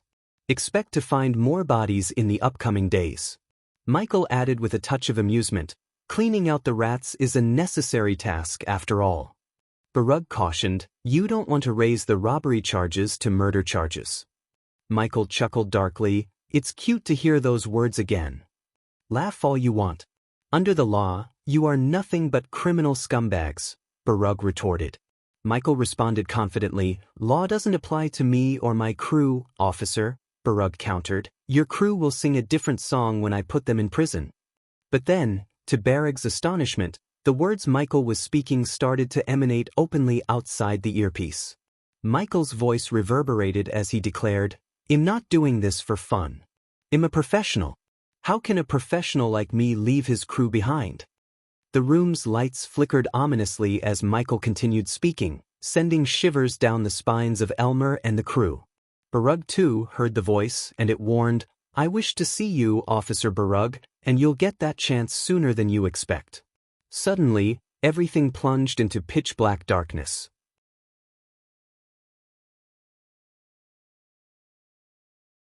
Chapter 1103, Plans of the Guardian Guild. Amidst the bustling crowd, a young man with a full beard and long, flowing black hair carefully cradled a steaming mug. The scent wafting from it was a fragrant symphony that caused heads to turn and noses to twitch. One passerby exclaimed, What is that heavenly smell? A woman next to him inquired, Is it from that guy's mug? As the young man weaved through the crowd, people couldn't help but murmur their curiosity. It smells like fresh-baked bread. Or maybe cinnamon and apples. He finally reached the library, where a hush fell over the readers as they caught a whiff of the delightful aroma. One elderly scholar remarked, It's been ages since I smelled something so inviting. The young man threaded his way through the readers until he reached a secluded corner. His lips moved soundlessly as he muttered, Poor bastards. Then, with a deft touch, he pulled a particular book from the shelf. A soft click echoed in the silence as the bookshelf swung open, revealing a concealed passage. The young man stepped into the dimly lit corridor, gently closing the door behind him. The secret passage led the young man down a winding staircase into the heart of the underground. As he reached the bottom, the passage opened into a grand, spacious hall. The vast chamber was alive with the diligent work of dwarves mining glistening golden orbs. One of the dwarves, his pickaxe striking true, looked up and caught a whiff of the aromatic brew from the young man's mug. Is that coffee from the Grand? He asked, momentarily distracted from his task. The young man chuckled, setting the mug aside on a nearby stone. Focus on your work before she catches you slacking off, he advised. Another dwarf, with a mischievous glint in his eye, chimed in, If we get caught, we can always use your name to escape, right? Amidst the laughter that followed, the young man grinned and replied, Shed kick my ass first and then probably bury you all. As he continued to make his way towards the center of the hall, a dwarf on his way to mine another golden orb muttered to his companion, She seems really in the mood today. The young man, overhearing the remark, grinned wryly. Mood is an understatement. Then, as he walked away, one of the dwarves couldn't resist calling out to him, Don't let them live, Ricky. In the center of the grand hall, Ricky beheld a grim tableau. 3 young men hung by their bound hands, their bodies bruised and battered, blood dripping from fresh wounds. Their faces bore the marks of a merciless beating, and their eyes held a mixture of pain and despair. Nearby, a young woman with raven-black hair, dressed in dark, imposing armor, leaned casually back in her chair. She was none other than the Dark Queen Gaia herself. At this moment, she was asleep, her chest rising and falling with each slow breath. Ricky approached cautiously, the mug of coffee in hand, and whispered, "Dark Queen." Gaia's nose twitched, and her eyes fluttered open as the delightful aroma of the coffee reached her senses. She sat up, blinking away drowsiness, and regarded Ricky with an air of calculated indifference. Ricky's gaze drifted to the three men hanging nearby, their pain evident. He saw the stains of their blood on the ground and fresh wounds on their bodies. Gaia's fists were smeared with crimson, a testament to her interrogation methods. Quietly, Ricky stepped closer, standing behind her. Gaia turned her gaze toward him, her eyes piercing. With a sip of the coffee, she finally asked, "What took you so long?" Gaia, with a no expression, commanded Ricky, "Get them some healing potions." The three men, still hanging and weakly muttering, shook their heads and whispered, "No, no, no," in a feeble attempt to refuse. Ricky walked over to the dwarf stationed on the other side of the hall.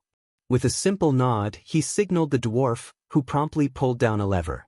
The mechanism activated, lowering the three injured men to the ground.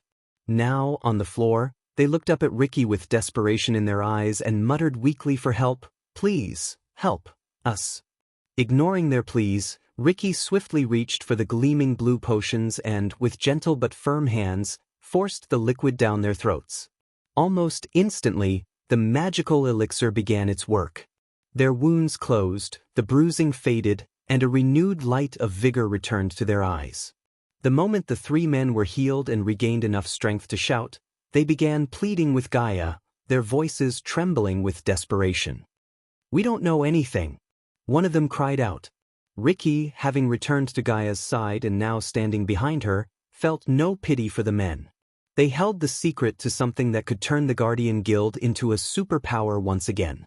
Gaia, her expression unchanging, placed her coffee aside and leaned forward, her dark armor creaking softly. She addressed the men with a tone of authority, "Tell me where the plans are, and I'll spare your families." The three men, now shouting and screaming, continued to beg for mercy, their voices trembling with fear and desperation. "Please, Dark Queen, have mercy. We don't know anything about those plans." Gaia chuckled darkly at their pleas. "I am a merciful Dark Queen," she mused, "which is why I've been generous enough to provide you with valuable healing potions." Her tone turned colder as she continued, "It seems it's you who are heartless, chugging down these healing elixirs and yet refusing to give me what I want." The men's pleas fell on deaf ears as Gaia leaned back in her chair, waiting for them to reveal the information she sought. Gaia sighed, her patience waning, and stood up from her chair. Ricky swiftly handed her a club, knowing what was about to happen. With the club in hand, Gaia approached the three men who were still hanging, their faces etched with fear. In a cold and commanding tone, Gaia asked once more, "I will ask again, where are those plans?" As she clenched the club tightly, Gaia advanced toward them. The tension in the room was thick, and the three men could feel the impending punishment. Gaia's voice grew even colder as she continued, "You have no idea how much effort and work it took my husband, the Dark Lord, and me to dismantle the Guardian Guild. Months of meticulous planning and secrecy, all of it threatened by one asshole with giant brain." She stopped in front of them, her eyes narrowing with intensity, and demanded, "Now, where are those plans?" Gaia swung the club with swift, brutal force, striking one of the men square on the skull. He cried out in agony as the blow sent searing pain through his head. She then turned her attention to the man in the middle, whose brown hair was now matted with blood, and his face had turned an eerie shade of pale. As Gaia was interrogating, another figure materialized within the hall. It was none other than Azazel himself, as composed and impeccably dressed in his butler uniform as ever. "My lady, it's done. Their families are secured," Azazel reported. "No! Leave my family alone. And please, I beg you, don't hurt my family." The three men began to shout for mercy, but Gaia paid them no heed. Instead, she took a mirror offered by Azazel and showed it to them. In the mirror, the three men saw their own families, tied to chairs in their own homes, their faces etched with fear and desperation. "Did you encounter any trouble?" Gaia inquired of Azazel. Nothing I couldn't handle, Dark Queen. Though I did face some challenges locating their families, it cost a few guardians their lives, Azazel responded, an amused tone in his voice. You know what they say, a good guardian is a dead guardian, Gaia chuckled. Azazel, would you like to give it a try? These assholes handpicked by Noah are pissing me off. I fear I might just kill them if I continue, Gaia sighed in exasperation. The 3 men hanging before her belonged to the Guardian Guild. Despite Michael's dismantling of the original Guardian Guild, Noah had seen it as an opportunity to establish his own version of the guild. As anticipated, Noah had meticulously reconstructed the Guardian Guild from the ground up, subjecting every guardian to rigorous physical and mental training. Even Gaia found it challenging to break them. I truly miss him in situations like this. That bastard would simply flick his wrist, produce some potent potion, and poof. They'd spill the truth like drunken pirates, Gaia lamented, her longing for Michael evident in her voice. Now that we have their families, why not let them witness their loved one's demise, Dark Queen? Azazel calmly proposed. At the mention of this, the 3 men panicked, their hearts skipping a beat. I didn't want to resort to that, but these assholes, Gaia seethed and impulsively hurled a club at one of them in a fit of anger, are leaving me no choice. No, no, no, no. Spare our families. You'll pay for this, you evil bitch, one of the guardians shouted, but the smile on Azazel's face slowly faded, replaced by an icy coldness. Ricky knew all too well what was about to happen. Azazel materialized before the guardian in a blur, striking with deadly precision. He punched through the guardian's chest, grasping his still-beating heart. Now witness your family's demise as your own heartbeat falters, Azazel declared in a chilling tone. With a flick of his wrist, a mirror floated in the air before the guardian. Inside the mirror, the guardian's family was bound to their chairs. Suddenly, figures cloaked in black robes appeared in the feed, forcing a green misty potion down the family members' throats. No, the guardian uttered, while the other 2 watched in helpless despair as the family met their end, foam oozing from their mouths. Although the potion brought swift, painless death, their bodies writhed and twitched, as if undergoing agonizing torment. Under normal circumstances, Ricky might have felt sympathy for the families. However, the plans Hammond had devised posed a dire threat to all of them. Moreover, the Guardians were ruthlessly hunting down anyone who supported the Dark Army or even mentioned the Dark Lord. Even Noah, when it came to the Dark Lord, had become a tyrant. We can extract the truth about the plans through other means, Azazel. Just finish their families and be done with it, Gaia ordered Azazel, her eyes harboring a hidden agenda. No, I'll tell you. Please, spare my family, the Guardian finally broke, his resolve crumbling after witnessing his fellow Guardian's demise and the death of his own family. Speak, Gaia demanded. The plans, they are en route to the dwarves in the Windgate Mountains. Please, release my family, the Guardian pleaded.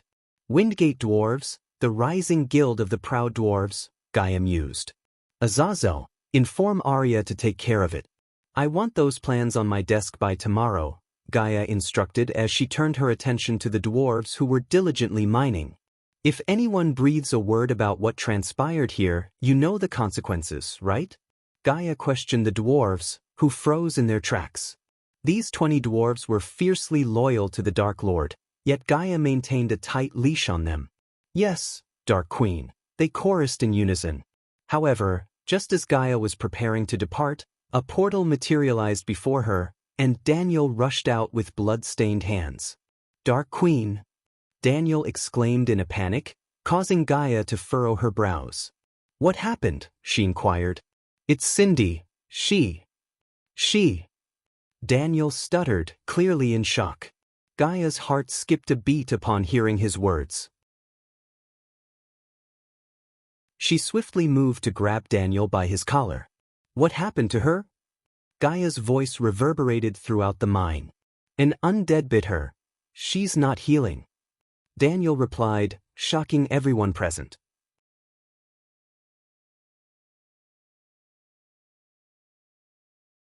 Chapter 1104, Zariel, The Reaper of Forcrux Gaia wasted no time, immediately darting through the portal with Daniel, Ricky, and Azazel trailing behind. Emerging on the other side, they found themselves in the underground training ground of the R continent. Despite being underground, the area was brilliantly lit with glowing orbs and runes, making it difficult to discern its subterranean location. Within the hall, several undead warriors in black armor and alpha vampires were stationed. In the center, Dalar was tending to Cindy, who lay on a table, her young form writhing in pain. "Cindy!" Gaia rushed to the girl's side. Dalar couldn't help but shudder as Gaia approached. "Sister!" "Gaia!" Cindy managed to say amidst the pain. Despite her tender age, Cindy displayed remarkable resilience, refraining from shedding tears as she bravely confronted the agony. Numerous empty vials lay scattered around Cindy, a testament to Dalar's efforts to administer healing potions. Gaia's gaze focused on the blood seeping from Cindy's neck. She gently moved Cindy's small hands away, revealing the telltale bite mark on her neck. "What happened?" Gaia's voice thundered as she turned her fury towards Dalar. "The undead. It lost control, and bit her." Dalar mumbled, his voice barely audible. Gaia didn't pause for a moment's consideration. Instead, she swiftly pivoted and delivered a devastating punch to Dalar's chest. The impact was so forceful that it sent him hurtling through the air for a distance of at least 10 meters. He crashed against the wall, coughing up blood before slipping into unconsciousness. "It's not his fault." Cindy tried to interject, but Gaia was consumed by her fury. She cast her gaze upon the surrounding undead. With a simple raise of her hand, she conjured fiery arrows that streaked through the air, immolating every undead and alpha vampire in their vicinity. The scorching heat and the smell of burning flesh left everyone feeling queasy. Against Gaia's overwhelming power at the level 10 immortal stage, the undead had no chance. "Bring Olivia to me now." Gaia bellowed as Ricky and Daniel produced a golden scroll and tore it open, generating a radiant portal. Without hesitation, they plunged into the portal, their mission clear: to retrieve Olivia. Just as Ricky and Daniel departed, another portal materialized, and Eladir stepped through. "I heard what happened. Let me see her," Eladir urgently requested. His voice conveyed deep concern and worry. Even Azazel appeared anxious, for in the Dark Army, regardless of how cold or distant its members might be, they all adored Cindy. No one could bear to witness harm befall the young girl. "You are not a healer," Gaia growled skeptically as she watched Eladir examining Cindy. "No, but I understand energy. If the healing potion isn't working, it suggests that something is obstructing it. Some form of energy," Eladir explained. His words carried a weight that hinted at a deeper suspicion. "Tell me she can be cured," Gaia demanded. Meanwhile, Azazel paid no attention to the conversation and gently applied a cloth to Cindy's neck to staunch the bleeding. "Take her to my workshop," Eladir instructed after closely examining the bite mark. "You're going to be all right." Gaia whispered softly as she cradled Cindy in her arms. The young girl, despite her pain, tried to muster a smile, showing her resilience and trust in Gaia. It tugged at Gaia's heart, burdened with the weight of responsibility. "Stay here," Gaia instructed Azazel, leaving Cindy in his care as she followed Eladir through the portal. In the blink of an eye, the scenery shifted once again. Gaia found herself in a cluttered hall, strewn with countless books, scrolls, and scattered metal pieces engraved with glowing runes. It was Eladir's workshop, part of their safe house provided by Nithrol. "Place her on that table," Eladir directed, indicating a sturdy mahogany table near a massive portal. As Gaia gently laid Cindy on the table, Eladir conjured symbols in the air, enveloping Cindy in a protective golden energy shield. "What is this?" Gaia inquired from outside the shield. "Just a precaution," Eladir replied cryptically. His words hinted at a deeper significance. The shield was designed to contain Cindy's soul in case their efforts to heal her failed. It would not prevent her death but would preserve her soul within the shield for a limited time, serving as a last resort and safety measure. "Please don't tell Mom. Shed panic and never let me train again," Cindy pleaded. Her words weighed heavily on Gaia's conscience. It was her influence that had inspired Cindy to become a fighter like herself. I should have never let her train with those abominations, Gaia muttered, self-blame creeping into her thoughts. He never liked self-loathing, Eladir remarked as he continued to search through scrolls and books. Well, he's not here, is he? He dumped everything on my shoulders and went off to do who knows what. Gaia vented her frustration and helplessness, scolding Michael in his absence. He left because he trusts us to handle things. And if I'm correct about this, we might find a way to contact him again, Eladir responded calmly, surprising Gaia. What are you hiding, Eladir? Gaia inquired with a stern tone. The god of necromancy, Eladir replied as he approached Gaia, holding a glass orb engraved with several runes. What on earth are you talking about? Gaia asked, her curiosity piqued. Look, this is the orb Arya stole from the Kethan temple. It was a temple where the guardians set up their camps, a temple of Forcrux, Eladir explained, his tone deadly serious. Gaia recalled Eladir's involvement with Arya and Sadie in stealing an artifact from Kethan. She trusted Eladir's judgment and didn't usually micromanage such operations, but she had never expected this artifact to be linked to the god of necromancy. Ever since the angels started appearing everywhere, I've been sensing strange anomalies all around us. One of those anomalies I detected within the undead, Eladir continued, revealing his growing interest in ancient artifacts since Michael's departure. You're not making any sense. What anomalies are you talking about? Gaia pressed for clarification. Eladir elaborated. This occurred when Dalar requested my help in opening a portal to the Nether Realm without alerting the Sky Hall. Initially, it should have been a straightforward task with our portal here, but when I engraved the runes for the Nether Realm, the runes in this vicinity started behaving erratically. These teleportation runes have the capability to pick up on unusual energies. What I sensed that day was a profoundly potent energy, much like the energy emanating from the Dark Lord. He continued, it was the energy of a god, entering the Nether Realm like a surge. Since then, I've received reports of space distortions from all over the Elon continent. Gaia's expression darkened as she listened intently. You still haven't explained how any of this connects to an undead biting my Cindy, she growled, her patience wearing thin. I took measures to safeguard our training ground from these distortions and believed my runes would protect the undead from being influenced by the energy of the Nether Realm. However, just before I witnessed an undead biting Cindy, I saw the runes around the training ground light up. At that very moment, this orb also began to emit a faint glow, Eladir explained, gradually approaching Cindy while holding the orb. As he moved closer to Cindy, Gaia noticed a subtle jade-green radiance emanating from within the orb. Take a look. How could an orb that we found in an ancient temple of Forcrux react to these anomalies if it weren't somehow connected to the god of necromancy? Eladir continued. I even consulted Nithrol about this, and she confirmed that the Nether Realm does indeed contain Forcrux energy. Before the previous Dark Lord sealed the gods off from entering the mortal realm, Forcrux had performed his rituals there. That's why the Nether Realm is inhabited by undead and serves as the source of all undead. Eladir's explanation left Gaia in deep contemplation, her mind racing to piece together the implications of this revelation. Look at this orb, Eladir said as he kept the orb above Cindy. To Gaia's surprise, the bite mark on Cincid's neck slowly radiated a dim green light. Bathed in the golden light of the protective shield with the mysterious orb nearby, Gaia and Eladir could discern peculiar green lines coursing through Cindy's body. Their attention was fixated on the little girl as she suddenly tilted her head and gazed at them from within the shield. You foolish mortals, an evil and chilling voice emanated from Cindy. Her once blue eyes now glowed an eerie shade of green, and her voice bore an entirely different tone. It was evident that someone or something else had taken control of Cindy's body. You've been tapping into my powers without my permission. This has gone on long enough. Cindy slowly rose, her hand resting against the golden shield.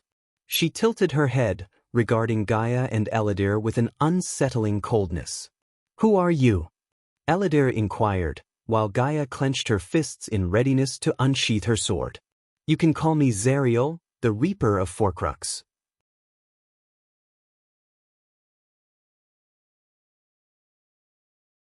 Chapter 1105. Cindy is not Cindy anymore. The sudden emergence of Zariel, one of the Reapers in the service of the god Forcrux, left them all deeply unsettled. There was a purpose behind certain gods employing Reapers rather than angels, and the god of necromancy was one of those deities, making Zariel the ideal entity to seize control of Cindy's body. What are you? Gaia's voice wavered with a blend of anger and panic as she sought answers. Must I repeat myself, bitch? I am Zariel, a Reaper in the service of the god of necromancy, Forcrux. Zariel's chilling words resonated through Cindy's mouth. Cindy's once innocent blue eyes had morphed into a menacing shade of yellow, and an ominous green mist emanated from her skin. Please spare her. Release her body, Elidar implored, his voice laced with desperation. You've been harnessing my power to create undead, yet you protest when I use this insignificant vessel. What hypocrisy, Zariel sneered. Let her go. You have no idea who you're dealing with, Gaia growled, but her demands only incited Zariel's sinister laughter. I know precisely who you are. I possess knowledge of your every secret, including how the god of darkness staged his death and ascended to the realm of gods, Zariel remarked, his words dripping with malevolence. Cindy, once a sweet child, was transformed into a vessel of darkness by Zariel's presence, which manifested in her unsettling appearance, yellowed eyes, a green aura, and a noxious odor. I've been observing you through the undead. They are forged with my power, making each one of them my spy, Zariel gloated malevolently. What is it that you want? Elidar inquired, recognizing that Gaia's fury had the potential to override her reason. He was relieved that the Dark Queen had thus far restrained herself, allowing her intellect to prevail. What everyone desires in this world, and what I crave, is freedom, Zariel replied. It'll be unequivocal. I want to break free from my prison in the Nether Realm, and you are going to facilitate that. If you fail, bid farewell to this child, Zariel declared. Before Gaia and Elidar could react, Zariel seized control of Cindy's arms, forcing her to scratch her own face. Stop! Gaia shouted in horror as blood trickled from the scratches. Zariel, inhabiting Cindy's body, merely chuckled. If this child's life isn't valuable to you, consider that I know every detail of your deeds. It would take me mere moments to report the god of darkness to Forcrux. If he didn't personally deal with your Dark Lord, he'd unleash the entire pantheon upon him. We wouldn't want that now, would we? Zariel asked, leaving Gaia and Elidar with no room for defiance. Now, utilize the artifact you unearthed to locate my prison in the Nether Realm. Hurry, time is running out, especially for this child, Zariel commanded, chasing them away. But Gaia and Elidar remained rooted in shock and helplessness. I said go. Zariel roared, causing cracks to appear in the golden shield enveloping Cindy.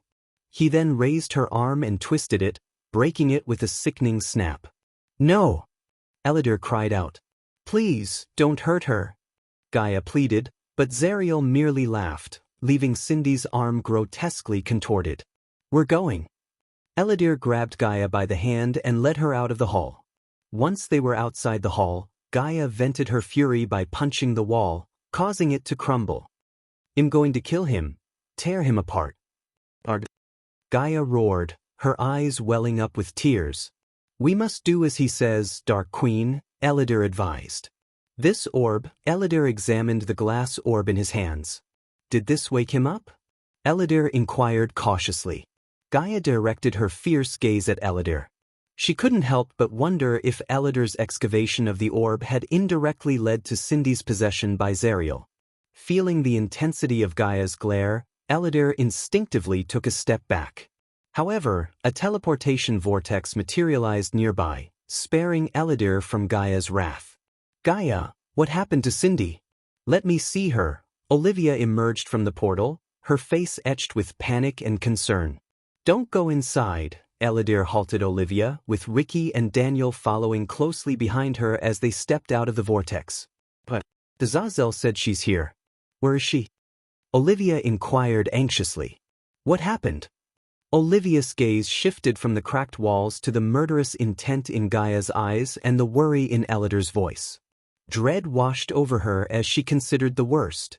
Cindy is possessed by a Reaper of Forcrux, the god of necromancy, Eladir revealed, sending shivers down their spines. Daniel and Ricky trembled at Eladir's words, while Olivia stood there in disbelief. Possessed? By a Reaper? Olivia's frown deepened as she sought clarification. The bite from the undead was a method used by Zariel to possess Cindy. He's been monitoring us through the undead in the Nether Realm, Eladir explained, recognizing that Gaia was in no mood to explain. Zariel? Is that the name of this Reaper? Olivia questioned. He's also the origin of all the creatures in the Nether Realm. He claims we need to free him from his prison there, or hell kill Cindy, Eladir clarified.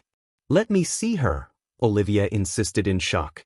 Although she found it hard to believe Eladir's words, she felt a strong need to see Cindy for herself. However, Eladir quickly intervened to stop her. I think you should take a look at— No, if you go in there, he will harm Cindy, Eladir cautioned. Then we should view her through the spiders in there. Ricky, snapping out of his initial shock, suggested a solution. Gaia. Olivia turned to her, silently imploring her assistance. Gaia, in response, flicked her wrist, summoning a mirror into her hand. Azazel, transmit the feed from my workspace to the Dark Queen's mirror, Eladir instructed Azazel via an earpiece. No, I can't, Lord Eladir. Azazel's voice carried a heavy gravity. What do you mean you can't? Eladir inquired with a perplexed frown. He says spying is wrong and threatened to inflict more harm on Cindy, Eladir conveyed Azazel's grim message. It was evident that Azazel had witnessed the events transpiring within the workspace through the spiders. However, Zariel was well aware of the spiders and had issued a threat to harm Cindy upon detecting their surveillance attempts. What's going on? Olivia inquired, growing increasingly anxious. He's aware. Zariel knows about the spiders and has threatened to harm Cindy if we attempt to spy on him, Eladir explained, leaving everyone even more alarmed and astonished. What are we waiting for, then? We must find a way to contact the Dark Lord, Olivia panicked, but Gaia vehemently shook her head. If we do that, he'll inform his god of the Dark Lord's survival, leading the entire pantheon to hunt him down in the realm of gods. We can't endanger him in the realm of gods. He doesn't need to deal with this as well, Gaia reasoned, her concern for her husband's safety palpable. Then what are we going to do? We cannot allow someone or something to possess our Cindy. What are we going to tell Raylene? Olivia inquired with a worried tone.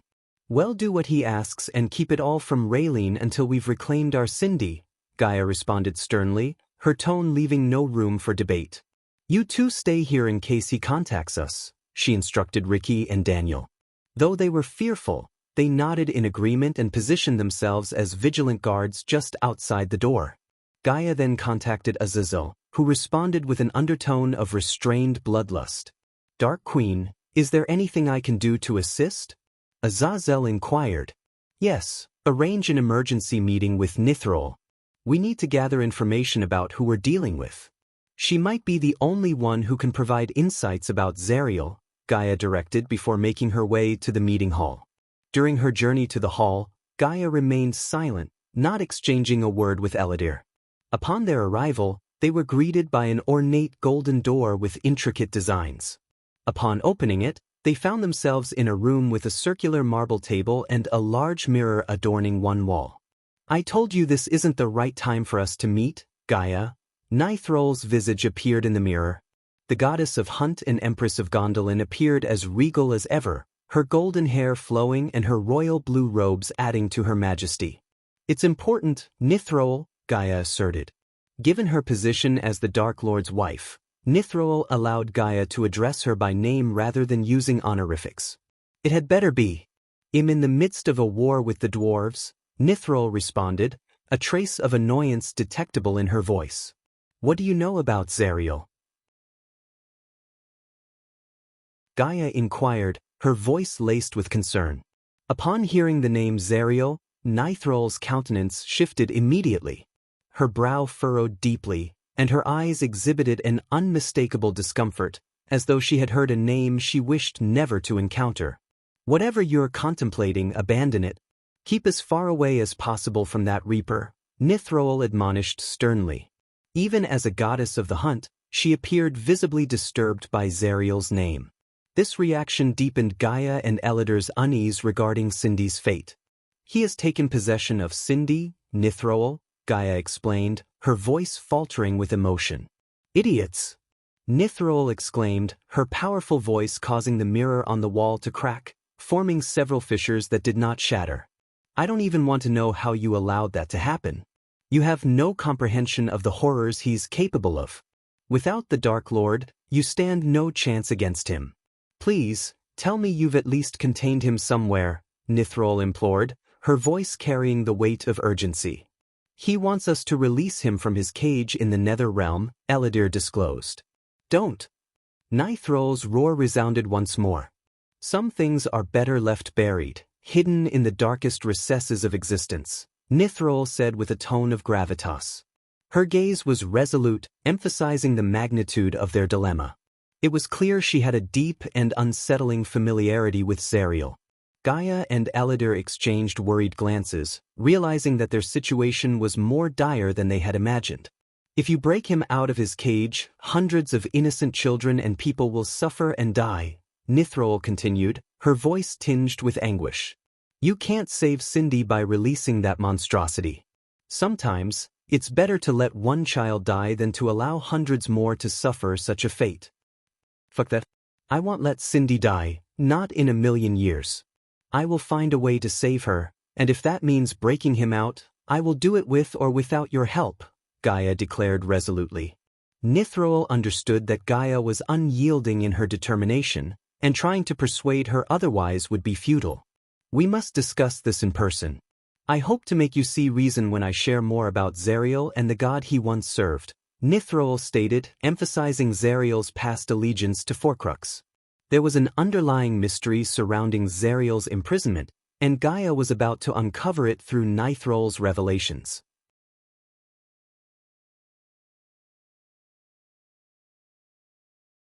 Chapter 1106. Onto the next kingdom in the realm of gods. 15 days had slipped by since the daring heist in Eden's garden. After thoroughly thrashing Barug and his henchmen, Michael had ensured the safe exit of his crew and then expertly refined the stolen alchemical goods into valuable pills and potions. At that moment, he found himself seated in an opulent restaurant renowned for its delectable orc cuisine. As Michael savored a bite of the sumptuous honey-glazed chicken, a female orc maid approached his table with a warm smile. She couldn't help but admire the confident aura that surrounded him. "How is the honey chicken, sir?" she inquired politely.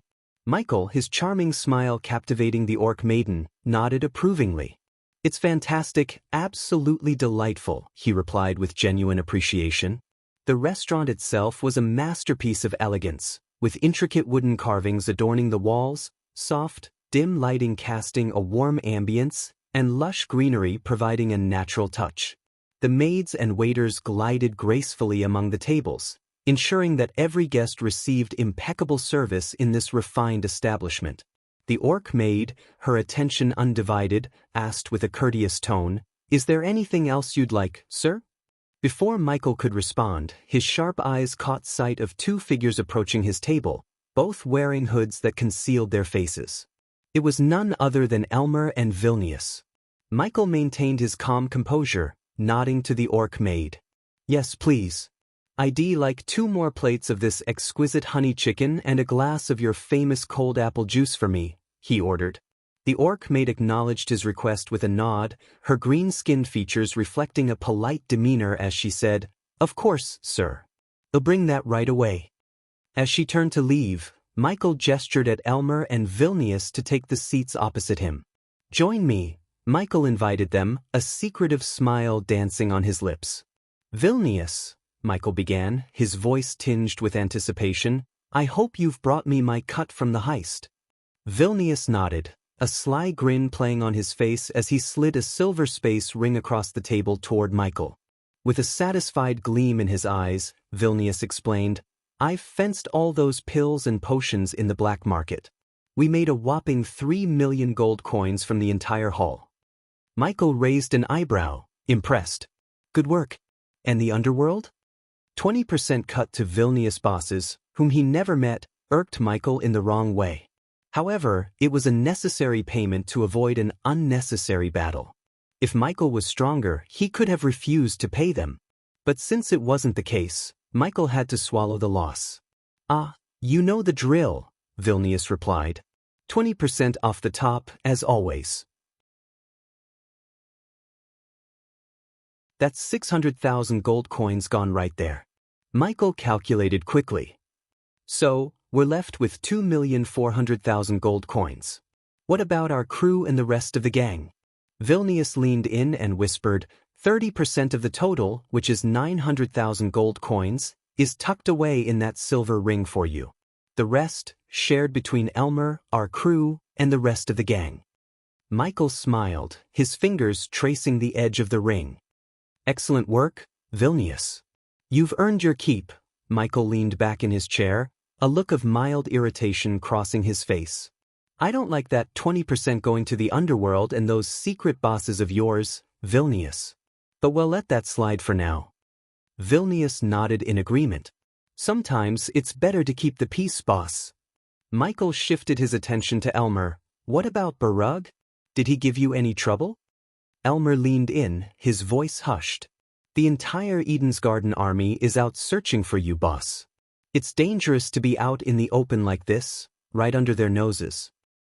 "Don't worry, Elmer. Eden's Garden will be looking everywhere except their own territory. They'll assume we've fled the kingdom. It's better to hide in plain sight, my friend." Michael chuckled softly, a glint of amusement in his eyes. Michael leaned in, his voice lowered to a hushed tone. "Now listen carefully. I have to leave Durin for a few weeks.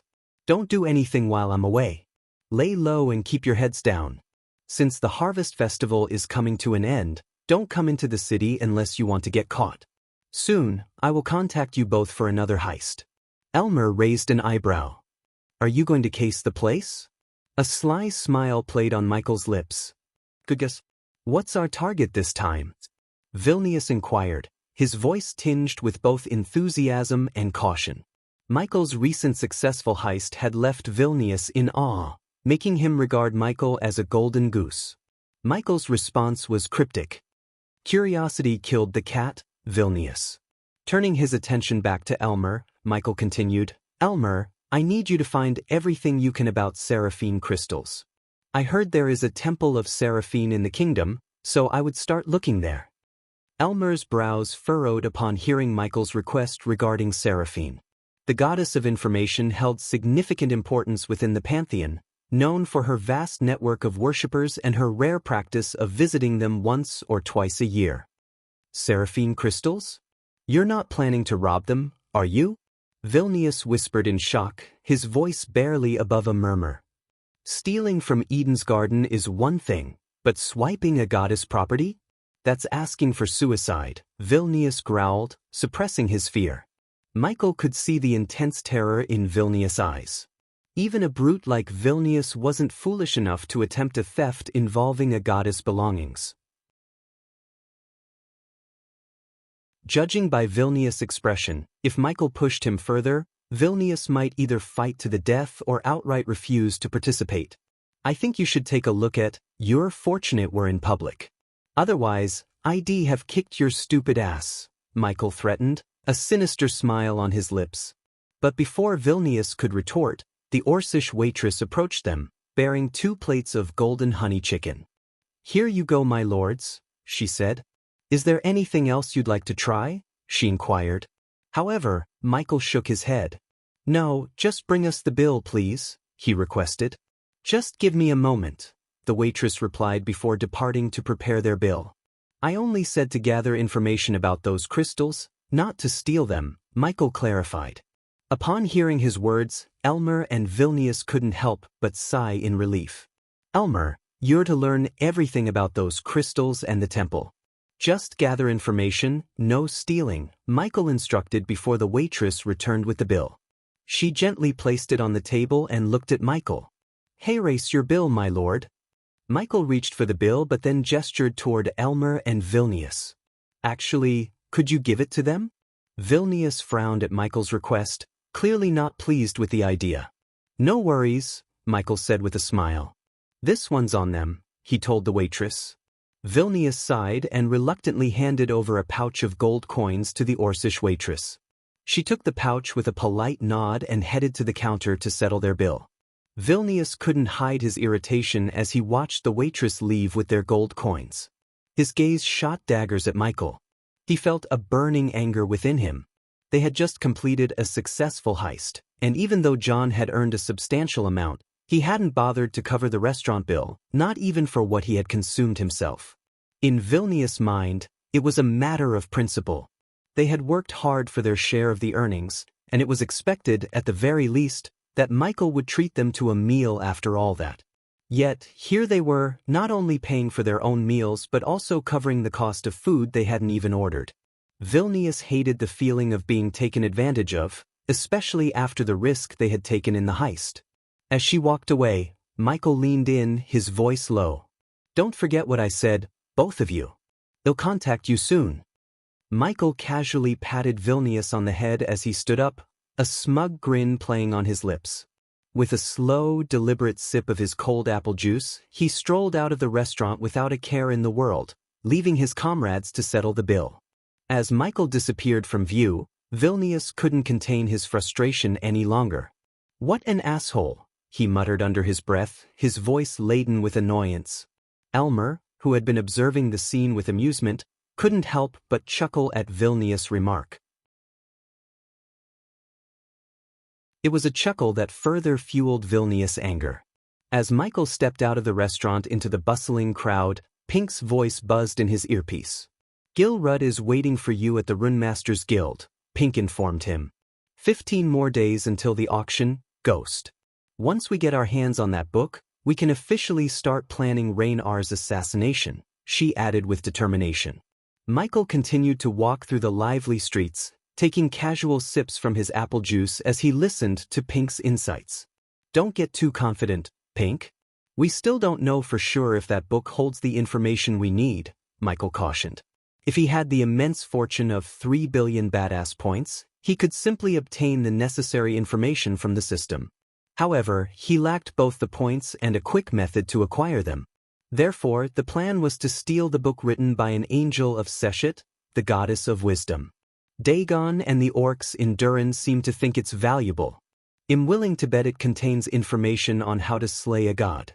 Otherwise, Dagon's minions wouldn't be so eager to get their hands on it, Pink explained, her voice oozing confidence. But it won't be as straightforward as robbing Eden's garden. The Divine Towers, the auctioneers of the book, are one of the most formidable guilds in this world. They have state-of-the-art defense arrays and several cultivators in the soul ignition realm. If we're going to do this, we need to be at our best. Otherwise, you're as good as dead, Pink warned Michael. "Ah, auctions. They bring back memories," Michael mused, reminiscing about the auctions he attended in the mortal realm with Gaia. These events were always rife with intrigue and offered the chance to acquire immensely powerful items. Michael was both curious about the upcoming auction and excited about the challenge of stealing the book. As Michael continued his conversation with Pink, he arrived at a magnificent tower made entirely of gleaming white marble. The building was adorned with intricate glowing runes. Above a grand entrance, a wooden sign hung proudly, reading Runemaster's Guild in elegant script. Michael couldn't help but admire the grandeur of the guild building.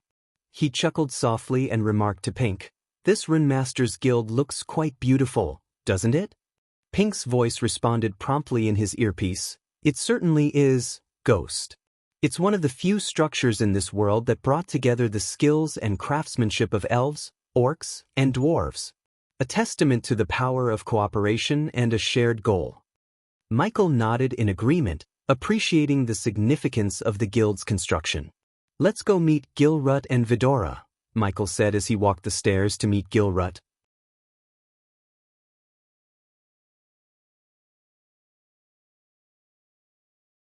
Chapter 1107, Kingdom of Sagespire I. Chapter 1107, Kingdom of Sagespire I. With a sense of purpose, Michael entered the Runemaster's Guild. The interior was a spacious hall with high ceilings, adorned with enchanting runes etched into the marble walls, which pulsed with a soft, ethereal glow. In the center of the hall, groups of orcs huddled around thick books, engrossed in deep discussions about runic magic. As he made his way further inside, Michael noticed a series of portraits hanging on the walls. They depicted great orc runemasters from different eras, as well as a few distinguished elves who had contributed to the guild's history. Each portrait was a testament to the rich legacy of the guild and the powerful knowledge it held. Not wanting to waste any time, Michael approached a counter where a young female orc with sharp, intelligent eyes stood. He politely inquired, "I'm here to meet Runemaster Gilrut." The young orc, whose nameplate read Eshka, looked at Michael curiously. "May I have your name, please?" Michael replied smoothly, "John." Eshka nodded and gave him a warm smile. "Very well, young Master John. Runemaster Gilrut is expecting you on the second floor. Take the stairs to your right, and you'll find his chamber at the end of the hallway." Michael expressed his gratitude with a nod and followed Eshka's directions, ascending the stairs to meet Gilrut and Vidora. Upon reaching the second floor, Michael found himself standing in front of a wooden door adorned with intricate runes and designs. "Come in," he knocked, and a deep, resonant voice from within instructed him to enter. Pushing the door open, Michael stepped into the chamber. It was a room filled with scrolls and books with a fireplace in the corner. In the center of the chamber, Vidora coiled itself gracefully atop a jade table. Behind the table sat Runemaster Gilrut. His piercing gaze locked onto Michael as he entered. Gilrut frowned deeply and began, "Do you know anything about the robbery that occurred in Eden's garden?" Michael, wearing an expression of polite curiosity, shrugged casually. "Robbery in Eden's garden? I had no idea." His response seemed genuinely puzzled, as though he had no prior knowledge of the heist that had taken place in the realm's renowned alchemical sanctuary. "Took you long enough," I quipped as they flapped their tiny wings and perched on Michael's shoulder. "We learned so much about our kind and the artificially bred hydras," Sarba added, their tone full of hope and excitement. Michael gently nudged Sarba's tiny head before turning his attention back to Gilrut. "Is everything ready?" Michael inquired. "Yeah, I know you apparently have no idea what happened in Eden's garden, but you still need to be careful." "Just in case," Gilrut replied skeptically, his gaze suggesting that he didn't entirely believe Michael had no involvement in the recent heist. Gilrut continued, "The portal gate is downstairs. I've set it up to open a gateway to the Runemaster's Guild in Sagespire." Sagespire was the domain of Seshet, the goddess of wisdom. "You're attending the Divine Tower's auction, I assume?" Gilrut asked. Michael nodded in confirmation. "It seems like several of my colleagues will also attend the event," Gilrut added with a hearty chuckle. "Any idea what they're trying to buy?" Michael inquired. Gilrut's laughter continued as he replied, "Everyone thinks we share everything, but the reality is, we only share after we finish a new rune or a project. Until then, we safeguard our research and everything related to it with our lives." Michael knew that what the orcs were attempting to purchase was a secret. However, thanks to Pink's interactions with the Runemasters while they were inebriated, they had learned that the orcs were seeking a particular book written by Seshet's angel, believed to contain deeper knowledge about the gods. "I'll see for myself," Michael responded. "I wish I could give you a token to enter the auction. But I don't have any. It seems like you need to get one." "If I were you, I'd try buying one in the black market," Gilrut advised. Michael nodded thoughtfully. He could have easily acquired a token from Vilnius, but he preferred to keep his whereabouts as secret as possible. Besides, he was confident in his ability to purchase a token in Sagespire. As Michael followed Gilrut downstairs, they encountered a young female orc who wore round glasses perched on her nose. She had shoulder-length black hair, and her scholarly attire gave her an intellectual air. "Ah, Gil, there you are," she said with close familiarity, a warm smile on her face. "Don't forget to come to the Temple of Naribo later this evening. We'll be discussing those runic enhancements. Gilrut nodded in acknowledgement of their plans. The female orc then turned her attention to Michael and raised an eyebrow. And who's this? A human friend, Gilrut? That's rather unusual.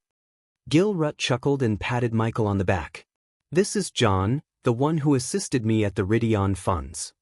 Recognition flashed in the young orc's eyes. You're the one who risked your life to save the hostages, aren't you? Her voice held a tone of genuine gratitude. Thank you for what you did. Michael offered a polite smile. It was the right thing to do. Nice to meet you. Mika pouted playfully, looking up at Gilrut. You didn't introduce me to your friend, Gilrut. Don't be so stingy. Gilrut sighed with an amused shake of his head. My apologies, John. This is Mika, a fellow runemaster. Mika, meet John. Mika turned her attention back to Michael and gave him a sultry look. Pleasure to meet you, John. Maybe I'll see you later. She added a suggestive wink before turning away, her departure filled with allure. Gilrut bid farewell to Mika and excused himself. As they continued their journey to the portal gate, Michael couldn't help but chuckle at the encounter. Seems like you have some interesting friends, Gilrut. The orc rune expert chuckled as well. Mika's one of a kind. She's a genius when it comes to runic enhancements, though. You'll see. Ayag chuckled mischievously, flapping her tiny wings. She practically threw you a do-me look, Sarba joined in, adding to the teasing. Yeah, how would that even work? How does a human and an orc have? You know. Sarba trailed off, looking at Michael with a mischievous grin. Kane chimed in, if Gaia were here, she'd turn her into mincemeat for looking at you like that. Gilrut overheard their conversation and asked, Gaia? Do you mean the goddess of monsters?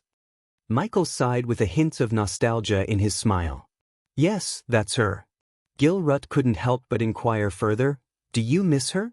Michael's smile remained, but there was a touch of sadness in his eyes as he replied simply, every day. Finally, they arrived before a thick copper door adorned with intricate runes. Gilrut placed his hands on the door, causing the runes to light up with a soft, mystical glow. The copper door slowly creaked open, revealing a massive silver teleportation portal beyond it. The silver frame of the portal was adorned with countless more runes, and a couple of orcs were busy working in the room, meticulously adjusting the magical machinery that powered the portal. Michael's eyes were drawn to the centerpiece of the portal room, a giant purple celestial crystal. It sat at the center of a glowing magical chakra, radiating an otherworldly energy that hummed with power. Gilrut turned to Michael and said, This portal will take you directly to Sage Spire, the domain of Seshet. Remember, the Divine Towers auction is a grand event, so stay vigilant. As Michael stood there, a couple of young orcs approached Gilrut, greeting him with respect. One of them said, Master Gilrut, everything is prepared as per your instructions. Gilrut nodded and instructed the young orcs, activate the portal. The young orcs turned their attention to Michael, looking slightly surprised but not daring to ask any questions. They hurried toward the portal and began drawing intricate runes in the air with their hands. Michael sensed the energy fluctuations in the room intensify, and the giant celestial crystal at the center of the portal channeled more power, glowing brighter and brighter. The runes on the silver frame surrounding the portal lit up one by one as a spatial vortex started forming within it. Gilrut turned to Michael and said, You can step into the vortex whenever you're ready. It will take you directly to the Sagespire Runemaster's Guild. When you arrive, hand over this jade coin to whomever meets you on the other side. They will know you came from here. Michael took the jade coin, his fingers brushing its cool surface. When you finish everything in Sagespire, you can use this coin to return here. But remember, if you lose this coin, they won't let you use the portal, Gilrut warned Michael. Michael nodded, his steps deliberate as he approached the swirling portal. There was an unmistakable mix of excitement and trepidation in his gut, as if he were stepping into something of profound significance.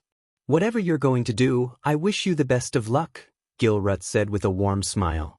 Michael responded with a pat on Gilrut's shoulder, a gesture that left the young apprentices nearby curious about the identity of the man who seemed so familiar with the renowned runemaster. /o/v/e//b 1. And take care, Gilrut. Don't get yourself killed, Michael quipped as they neared the portal. He felt the portal's irresistible tug as he drew a deep breath, preparing to step through. Gilrut leaned closer, his voice softening. Take care, God of Darkness, Gilrut whispered. Michael offered a nod before disappearing into the swirling vortex, leaving the onlookers in awe and anticipation. As Michael vanished into the swirling portal, he remained blissfully unaware that this would be the final time he'd set eyes on Gilrut. The future held an unforeseen, cruel twist for the runemaster, yet neither of them had any idea of the impending fate that would alter Gilrut's life forever. With the uncertainty of what lay ahead, Michael embarked on this journey, determined to acquire something that could potentially shift the balance in his ongoing war against the Pantheon.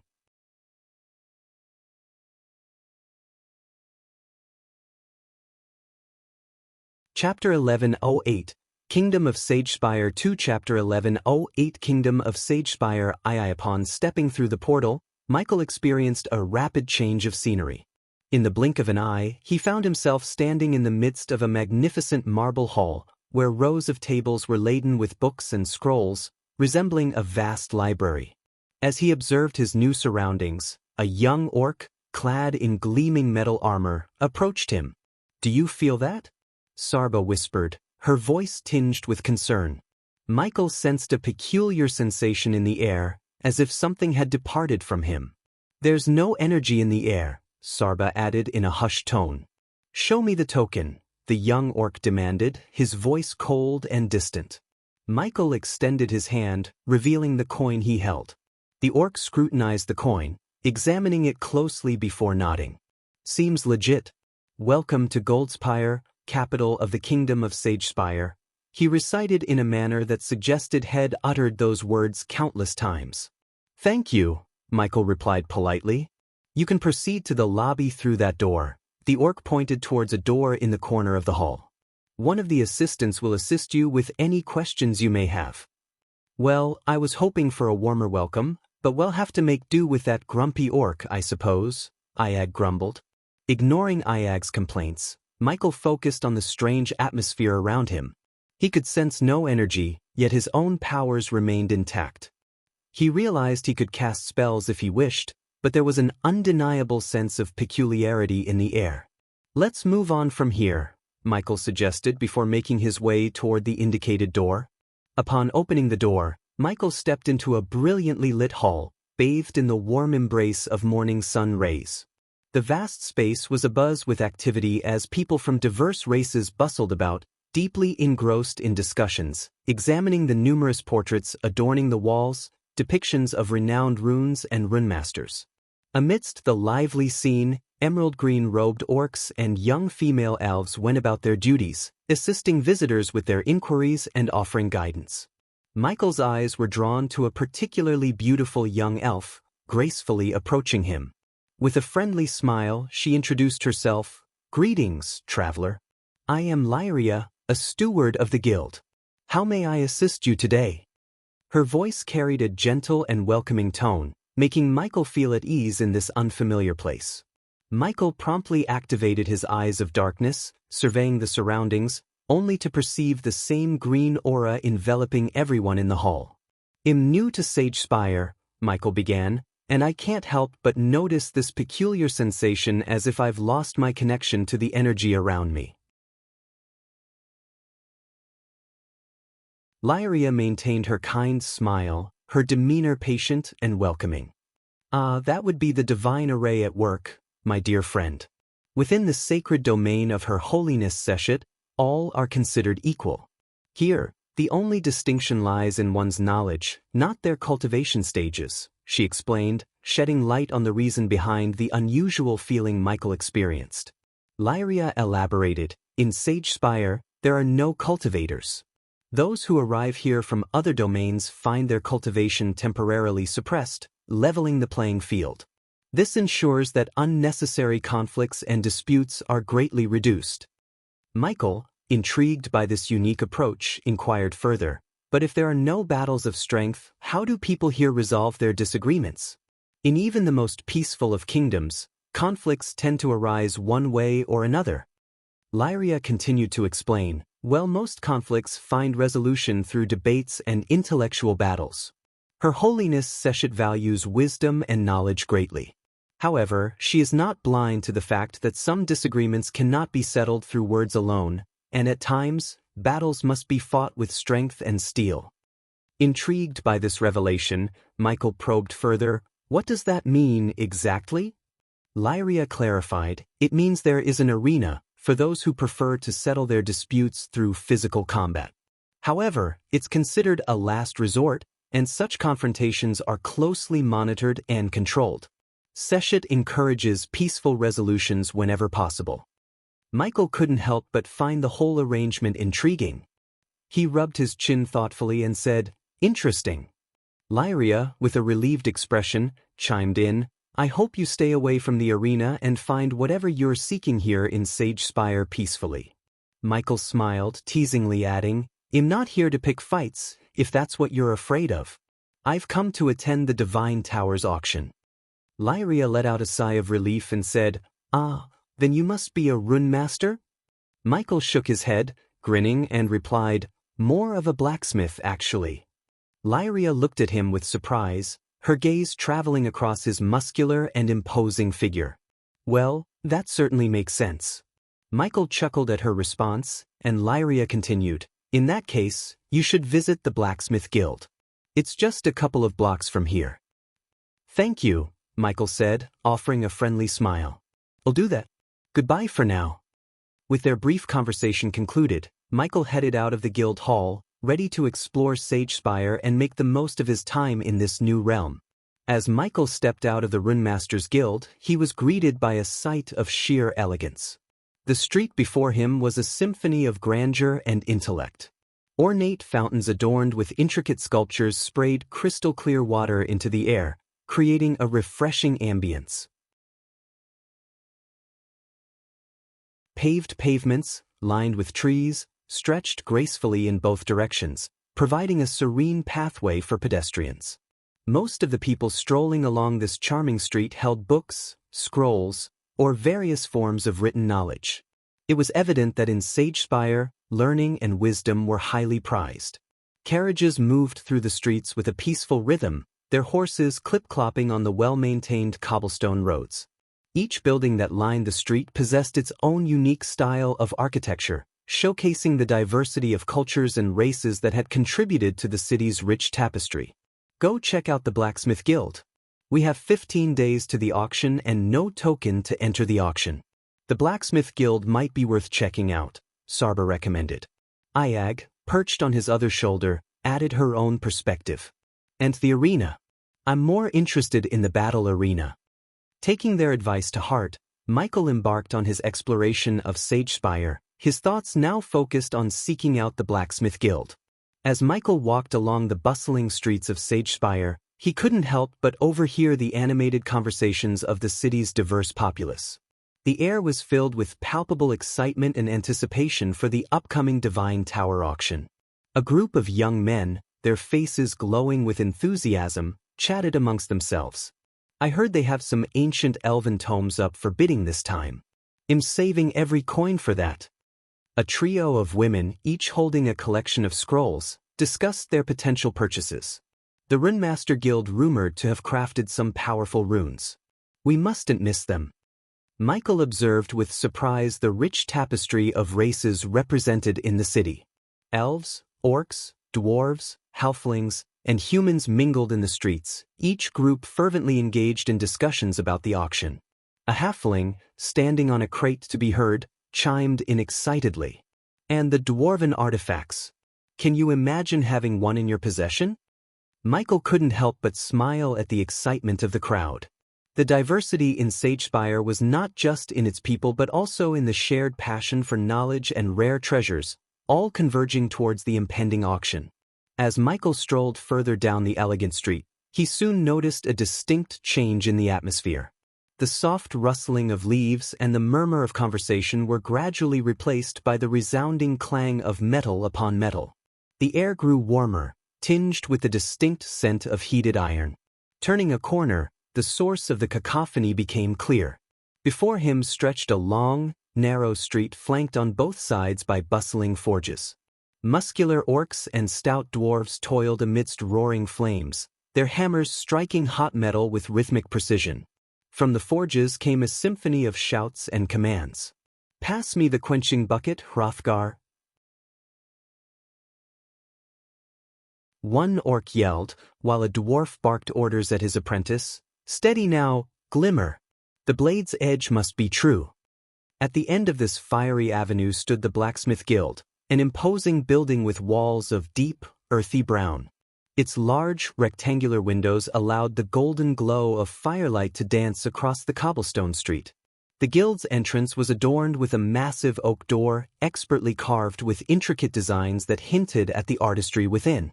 As Michael wandered the streets, he couldn't help but be drawn to the warmth of the forges and the harmonious symphony of clanging metal.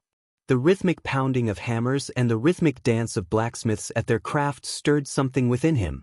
"I miss my forge," Michael sighed wistfully, his eyes fixed on the diligent blacksmiths. The blacksmiths and their apprentices were engrossed in their work, their attention solely on the creation of their weapons and armor, too absorbed to notice the newcomer. N-O-V-/E-L B/I.